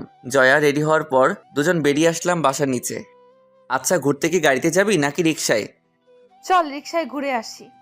ওকে, আয়। তারপর একটা রিক্সা নিয়ে ঘুরতে লাগলাম। হঠাৎ জয়া ফুচকার দোকান থেকে থামাতে বলল। মহারানী নাকি ফুচকা খাবে, সে ফুচকা খেতে লাগলো। আমি পাশে দাঁড়িয়ে দেখতে লাগলাম ফুচকার দোকানে জ্বলতে থাকা আলোয় জয়ার মুখটা আরো মায়াবী হয়ে উঠেছে। নিজের ভিতরে কেমন রোমান্টিকতা কাজ করতে লাগলো, তাই অপলক চোখে তাকিয়ে আছি তার দিকে। হঠাৎ জয়া বলে উঠল, ওই কি হয়েছে তোর, এভাবে তাকিয়ে আছিস কেন? না এমনি। আচ্ছা একটা কথা বলিস, শোন। বল। রাস্তায় নিজের বউয়ের দিকে কেউ এভাবে তাকিয়ে থাকে, বোকা কোথাকার। জয়ার কথা শুনে লজ্জা পেয়ে গেলাম, তাই কিছু না বলে মুখ ঘুরিয়ে নিলাম। তারপর জয়াকে নিয়ে একটা পার্কে গেলাম, সেখানে কিছুক্ষণ বসে রইলাম। তারপর জয়াকে বললাম, চল আজকে এক জায়গা থেকে ঘুরে আসি। কোথায় যাবি? গেলেই দেখতে পাবি। তারপর জয়াকে নিয়ে সোজা পার্টিতে যাওয়ার জন্য ফারিয়াদের বাসার সামনে এসে নামলাম। তখনই জয়া বলে উঠল, কিরে, এখানে নিয়ে আসলি কেন? ভিতরে গেলেই দেখতে পাবি। তোর নিয়ত খারাপ নেই তো? মানে কি বলতে চাইতেছিস তুই? আমি অনেক ফিল্মে দেখেছি যে সুন্দরী মেয়েদের ভুলিয়ে ভালিয়ে বন্ধুদের বাসায় নিয়ে তারপর। থাপ্পড় খাওয়ার শখ হয়েছে তোর? চুপ করে আয়। এমন কিছু করার চেষ্টা করলে আমি আন্টিকে সব বলে দেব। আচ্ছা, আয়, কি করব সেটা পরে দেখব। তারপর জয়াকে নিয়ে বাসার ভেতরে যেতে লাগলাম। তখনই হঠাৎ প্রিয়া সামনে পড়ল, তাই বললাম, হাই, কি অবস্থা? ভালো। হাই জয়া আপু। হাই। আপনার ভিতরে আসেন। ভিতরে যেতে লাগলাম, আর জয়ার দিকে তাকিয়ে দেখি জয়া কিছুটা অবাক আর মুখে চিন্তার ছাপ নিয়ে আসতেছে। ভিতরে গিয়ে দেখি আরো বেশ কিছু মেহমান এসেছে, তাই প্রিয়া আমাদের একটা জায়গায় দাঁড় করিয়ে বলল, আপনার এখানে দাঁড়ান, আমি আপুকে কি বলছি। ওকে। প্রিয়া চলে যেতেই জয়া বলে উঠল, কিরে, এই মেয়েটা এখানে কি করতেছে? আর তুই আমাকে কোথায় নিয়ে এসেছিস? আমার এক্স গার্লফ্রেন্ডের আজকে জন্মদিন, তাই ভাবলাম তোকে নিয়ে যাই। কই, তুই তো কোনো সময় বলিস নাই আমাকে। এটা বলার কি আছে, আর এসব নিয়ে এত মাথা ঘামাচ্ছিস কেন? আমি ছাড়া তোর আর কয়টা গার্লফ্রেন্ড আছে বলতো? মানুষ কি গণনা করে প্রেম করে নাকি? আচ্ছা, যার জন্মদিন সে যদি তোর এক্স গার্লফ্রেন্ড হয়, তাহলে এই মেয়েটা এখানে আসলো কোথা থেকে? এটা তো তার কাজিন। কি, তার মানে তুই যে এত খারাপ তা আমি জানতাম না। আগে না জেনেই তো ভুল করেছিস। রাখ, আজকে আন্টিকে গিয়ে যদি আমি সব বলে তোকে বাসা থেকে না বের করেছি তাহলে আমার নামও জয়া না। ওকে দেখবো কি করতে পারিস। জয়া আর কিছু না বলে চুপচাপ মন খারাপ করে বসে রইল। জয়ার এমন ফেস দেখে আমার হাসিতে ভিতরটা ফেটে যাচ্ছে। তখনই প্রিয়া এসে বলল, আপনাদের উপর আপু রেগে আছে, এত দেরি করে আসে। আর আপু বলেছে তার রুমে যেতে, বাকি দুইজনও ওইখানে আছে। ওকে। প্রিয়া চলে গেল। জয়া এখনো আগের মতোই মন খারাপ করে বসে আছে। তাই জয়াকে বললাম, জয়া আয় দেখা করে আসি। তুই যা, আমি যাব না, আমি এখানেই ঠিক আছি। ওকে, কিন্তু কেউ যদি ড্রিঙ্ক করে এসে তোকে তুলে নিয়ে যায় তখন আবার আমার দোষ দিবি না। বলেই যখন চলে আসতে যাব তখনই জয়াও আমার পিছন পিছন আসতে লাগলো। তাই বললাম, কি হলো, আমার পিছন পিছন আসতে লাগলি কেন? আমিও দেখব তোর সেই বিশ্ব সুন্দরী এক্স গার্লফ্রেন্ডকে। ওকে আয়। তারপর জয়াকে নিয়ে ফারিয়ার রুমে গিয়ে ঢুকলাম। ফারিয়ার রুমে সিয়াম আর নিশাতো বসে আছে। তারপর ফারিয়াকে উইশ করলাম। জয়ার দিকে তাকিয়ে দেখি আমার দিকে রাগী লুক নিয়ে তাকিয়ে আছে। আমি ইশারায় জিজ্ঞেস করলাম কি হয়েছে। জয়া কিছু না বলে নিজের নখ দিয়ে জোরে আমাকে একটা চিমটি কাটলো। ব্যথায় আমি কুকিয়ে উঠলাম। তখনই ফারিয়া বলে উঠল, কিরে, কি হয়েছে রাস? এমন করলি কেন? একটা মশা কামড় দিয়েছে। ও তাই নাকি? তার সাইজ কত বড় হবে? মশাটা দেখতে একেবারে তোর সমান তো হবেই। তোরে বলছে। রাজ, তুই চুপ কর আর জয়াকে জ্বালাস না। এখন শোন, বিয়ার খাবি কেউ? এখন না, পার্টি শেষে। ওকে। তারপর পার্টি শুরু হয়ে গেল। সবকিছু শেষ করতে করতে রাত প্রায় 3টা বেজে যায়। তারপর জয়াকে নিয়ে বাসায় চলে আসি। রাস্তায় জয়া একটা কথাও বলেনি, শুধু চুপ করে বসেছিল। বাসায় এসে ফ্রেশ হয়ে বসতে দেখি জয়া এসে আমার সামনে দাঁড়িয়েছে। তাই জিজ্ঞাসা করলাম, কিছু বলবি? ফারিয়াদের বাসায় ওই মেয়েটা কেন গিয়েছিল? ফারিয়ার কাজিন প্রিয়া। ও, তার মানে তুই আমার সাথে নাটক করেছিলি এতদিন, তাও আবার এমন একটা বিষয় নিয়ে। তুই নিজেও তো করেছিস এতদিন, আর আমি একটু করলেই দোষ? কার দোষ এটা দেখে লাভ নেই। আজ থেকে তুই আর আমার সাথে কথা বলবি না। ওকে। জয়াও আর কিছু না বলে লাইট অফ করে পাশে শুয়ে পড়ল। আমি মনে মনে হাসতে লাগলাম জয়ার কথা শুনে। মেয়েটা অল্পতেই রেগে যায়, আর রাগলে যে জয়াকে অনেক কিউট লাগে তা সে নিজেই জানে না। তখনই হঠাৎ করে মনে পড়ে গেল জয়া রাগলে যে 2-3 দিন কথা বলে না, সেই কথাটা। যেই করে হোক এখনই ওর রাগ ভাঙাতে হবে, না হলে সকাল থেকে আর দেখাই পাবো না। তাই কোনো কিছু না বলে আস্তে করে পিছন থেকে জয়াকে জড়িয়ে ধরলাম। জয়া ছুটার চেষ্টা করতে লাগলো, আমিও ছাড়ার পাত্র না। অনেকক্ষণ চেষ্টা করার পর না পেরে অবশেষে বলে উঠল, ছাড় আমাকে। তুই কথা বলতে না করে এখন নিজেই আগে কথা বললি। তোকে ছাড়তে বলছি, ছাড়। ছাড়বো না, আর আমি তো আমার বউকে জড়িয়ে ধরেছি। তো তুই মানুষ ভালো না, তোর সাথে কথা নাই আমার। তুই শুধু আমাকে কষ্ট দিস। আচ্ছা বাদ দে ওইসব, এখন রাগ বাদ দিয়ে ঘুমিয়ে যা। না, তুই আমাকে ছাড়। না, ছাড়বো না। তবে খেয়াল করলাম জয়া এখন আর নিজেকে ছাড়ানোর চেষ্টা করতেছে না। আস্তে আস্তে নিজেকে গুটিয়ে আমার সাথে জড়িয়ে যাচ্ছে। মুখে মুখে বলতেছে ছেড়ে দিতে, আর মনে মনে অন্য কিছু। আমিও কম কিসে। এসব ভাবতে ভাবতে জয়া আবার বলল, ছাড় আমাকে। ওকে, যেমনটা তোর ইচ্ছা। বলেই জয়াকে ছেড়ে দিলাম আর ভাবতে লাগলাম এখনই হয়তো গালে থাপ্পড় অথবা বুকে কিল পড়া শুরু হবে। ভাবতে না ভাবতেই বুকে কিল পড়া শুরু হয়ে গেল। তাই ভাব নিয়ে জিজ্ঞাসা করলাম, কি হলো, মারতেছিস কেন? তুই আমাকে ছেড়ে দিলি কেন? তুই নিজেই তো বলতেছিলি ছাড়তে, তাই ছেড়ে দিয়েছি। বললেই ছেড়ে দিবি? কিছুক্ষণ ধরে রাখতে পারলি না? লে, এটা তো অন্যায় হচ্ছে আমার সাথে। চুপ শয়তান। বলেই জয়া মারার গতিটা আরেকটু বাড়িয়ে দিল। অবশেষে উপায় না পেয়ে আবার জড়িয়ে ধরলাম। জয়াও এবার চুপ হয়ে গেল আর নিজেকে আমার আয়ত্তে নিয়ে আসলো। নিজেকে ঘিরে ফেললো আমাকে দিয়ে। এভাবে দুজন চুপচাপ অনেকক্ষণ শুয়ে রইলাম। কিছুক্ষণ পর জয়া আমার চুলে হাত বুলিয়ে দিয়ে বলে উঠল, রাজ, তোকে একটা কথা বলি। বল। রাজ, তোকে জড়িয়ে ধরতে দিয়েছি বলে তুই এবার ফায়দা উঠাবি না প্লিজ। আমাদের বয়স এখনো হয় নাই। তা তুই বড় হবি কবে? মানে তোর বয়স হবে কবে? 1 বছর পরে আমি নিজেই তোর কাছে যাব। তার আগে আমাকে নিয়ে উল্টাপাল্টা চিন্তা করলে খবর আছে। বুঝলাম। এবার তোকে একটা ছোট্ট স্টোরি শোনাই।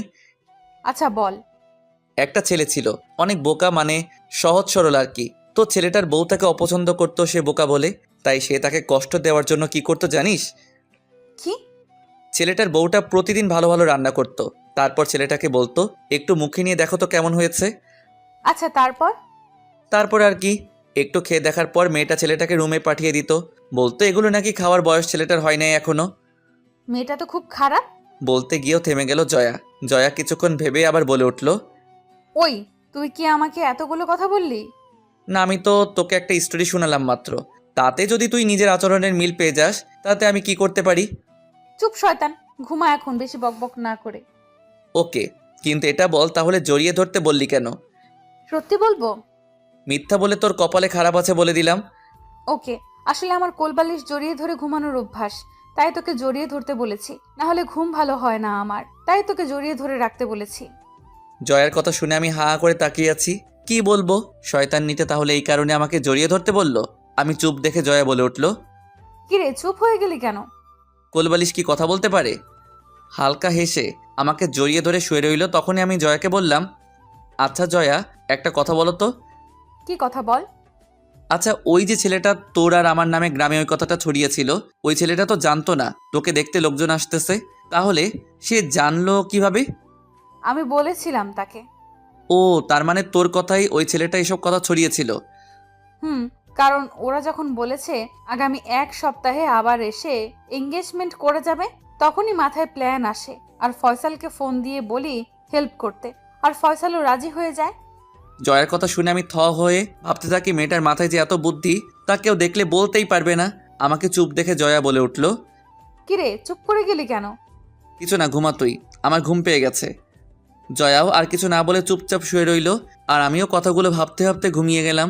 2 দিন পর আমাদের রেজাল্ট বাহির হয়। সিয়াম, নিশাত, ফারিয়া সহ সবাই রেজাল্ট ভালো করলাম, আর আমাদের সবার থেকে ভালো রেজাল্ট হলো জয়ার। 2 দিন পর রাতে সবাইকে আমাদের বাসায় আসতে বলে দিলাম। সন্ধ্যায় সবাই বাসায় চলে আসলো। সবাই খাওয়া দাওয়া করবো একসাথে। রাতে আব্বু আম্মু সহ সবাই খেতে বসলো। নিশাত সহ সবাই এখানেই উপস্থিত। রাজ, কি ঠিক করলি? তুই কোথায় ভর্তি হবি? সবাই এক ভার্সিটিতেই ভর্তি হব। তাহলে জয়াকেও তোদের সাথে ভর্তি করে দিব। কি বলো, জয়া আমাদের সাথে ভর্তি হয়ে কি করবে? জয়াকে অন্য কোথাও ভর্তি করাও। কেন? দেখ মেয়েটা একা একা কিভাবে চলাফেরা করবে, আর শহরেও তো মেয়েটা নতুন। আন্টি তো ঠিকই বলেছে, জয়া কেন অন্য কোথাও ভর্তি হবে? আর এমনিতেও তোদের সাথে ঝগড়া করে পেরে উঠি না, জয়া থাকলে আমার দল ভারী হবে। আন্টি, জয়া আমাদের সাথেই ভর্তি হবে, আপনি চিন্তা করিয়েন না। আমিও সহমত। ওকে, সবাই রাজি থাকলে আমার কোনো অসুবিধা নেই। জয়া কিছু না বলে চুপচাপ খেতে লাগলো, আর আমার পায়ে পা দিয়ে রাখলো টেবিলের নিচে। কয়েকদিন পর সবাই গিয়ে ভর্তি হয়ে আসলাম। জয়াও আমাদের সাথেই ভর্তি হয়েছে, আর তাতে ফারিয়া অনেক খুশি, কারণ তার মহিলা টিম ভারী হয়েছে। আবার এভাবে কাটতে লাগলো দিন। জয়াও অনেক খুশি। বাসায় এসে যে সময়টা থাকে সেই সময়টা আম্মুকে রান্নার কাজে হেল্প করে। রাতে আমাকে জড়িয়ে ধরে ঘুমানো, সকালে আমার ডাকে ঘুম ভাঙে জয়ার। তারপর আবার সে রেডি হয়ে ভার্সিটি। এইভাবে চলতে লাগলো দিনগুলো। এভাবে সত্যি 1 বছর চলে গেল। ভার্সিটিতে প্রথম সেমিস্টারে পরীক্ষা দেওয়া হয়ে গেলে কয়েকদিন ভার্সিটি বন্ধ পেলাম। বিকেলে ঘুমাচ্ছিলাম, তখনই মাথার চুলগুলোতে কেউ হাত দেওয়ায় ঘুমটা ভেঙে যায়। তাকিয়ে দেখি জয়া বসে বসে চুলে হাত বুলিয়ে দিচ্ছে। তাই আমি জিজ্ঞেস করলাম জয়াকে, কি রে, এখানে বসে আছিস কেন? জয়া কিছু না বলে জড়িয়ে ধরে শুয়ে পড়ল। আমিও কিছু না বলে জয়াকে জড়িয়ে ধরে শুয়ে রইলাম। রাতে খাওয়া দাওয়া শেষ করে কিছুক্ষণ টিভি দেখে রুমে আসলাম। রুমে এসে দেখি জয়া দাঁড়িয়ে আছে নীল রঙের শাড়ি পরে। জয়াকে শাড়ি পরতে দেখে আমি রীতিমতো হতবাক। আমি জয়ার কাছে গেলাম, কি রে আজকে হঠাৎ শাড়ি? এমনি ভালো লাগতেছিল না তাই। জয়ার পুরো শরীরের দিকে তাকিয়ে দেখি পুরো এক নীল পরি আমার সামনে দাঁড়িয়ে। ওর দুধে আলতা গায়ের রঙে নীল শাড়ি, যেন পুরো টাসকি খেয়ে বসে গেলাম। তখন জয়া বলে উঠল, কিরে এইভাবে বসে গেলি কেন? দেখ প্লিজ, শাড়িটা পাল্টে আয় তুই। কেন? না হলে কি করতে কি করে ফেলি তার নিজেও বলতে পারি না। কি করবি শুনি? বলেই জয়া আমার সামনে এসে দাঁড়ালো। আমি ওর নাভির দিকে তাকিয়ে রইলাম। আমি কি ভেবে যেন নজরটা নামিয়ে নিলাম। তখন জয়া বলে উঠল, কিরে তুই নজর নামিয়ে ফেললি কেন? যেখান থেকে নজর নামিয়েছিলি সেখানে তাকা বলছি। এবার আরো অবাক হয়ে জয়ার দিকে তাকালাম। জয়া মুচকি হাসলো। আমি জয়ার কোমর জড়িয়ে ধরলাম। জয়ার পেটে একটা কিস করতেই জয়া কেঁপে উঠল। তারপর জয়া আমার কোলে বসে গেল। আমি বললাম, বিয়ের 1.5 বছর পর বাসরাত করতেছি, এটার ইতিহাস হওয়া দরকার। তো কি হয়েছে, আমাকে বড় হওয়ার জন্য সময় লাগবে, তা নিয়েছিলাম আমি। ও তাই নাকি? তা আর কিছু বলতে দিল না। বলা শেষ করার আগেই জয়া আমাদের 4 ঠোঁট এক করে দিল। আমি ওর কাণ্ড দেখে হা করে দেখছিলাম জয়াকে। তারপর আর কিছু বলার নেই, আর কিছু বললে বেশি হয়ে যাবে, তাই গল্পটা এখান পর্যন্তই থাক।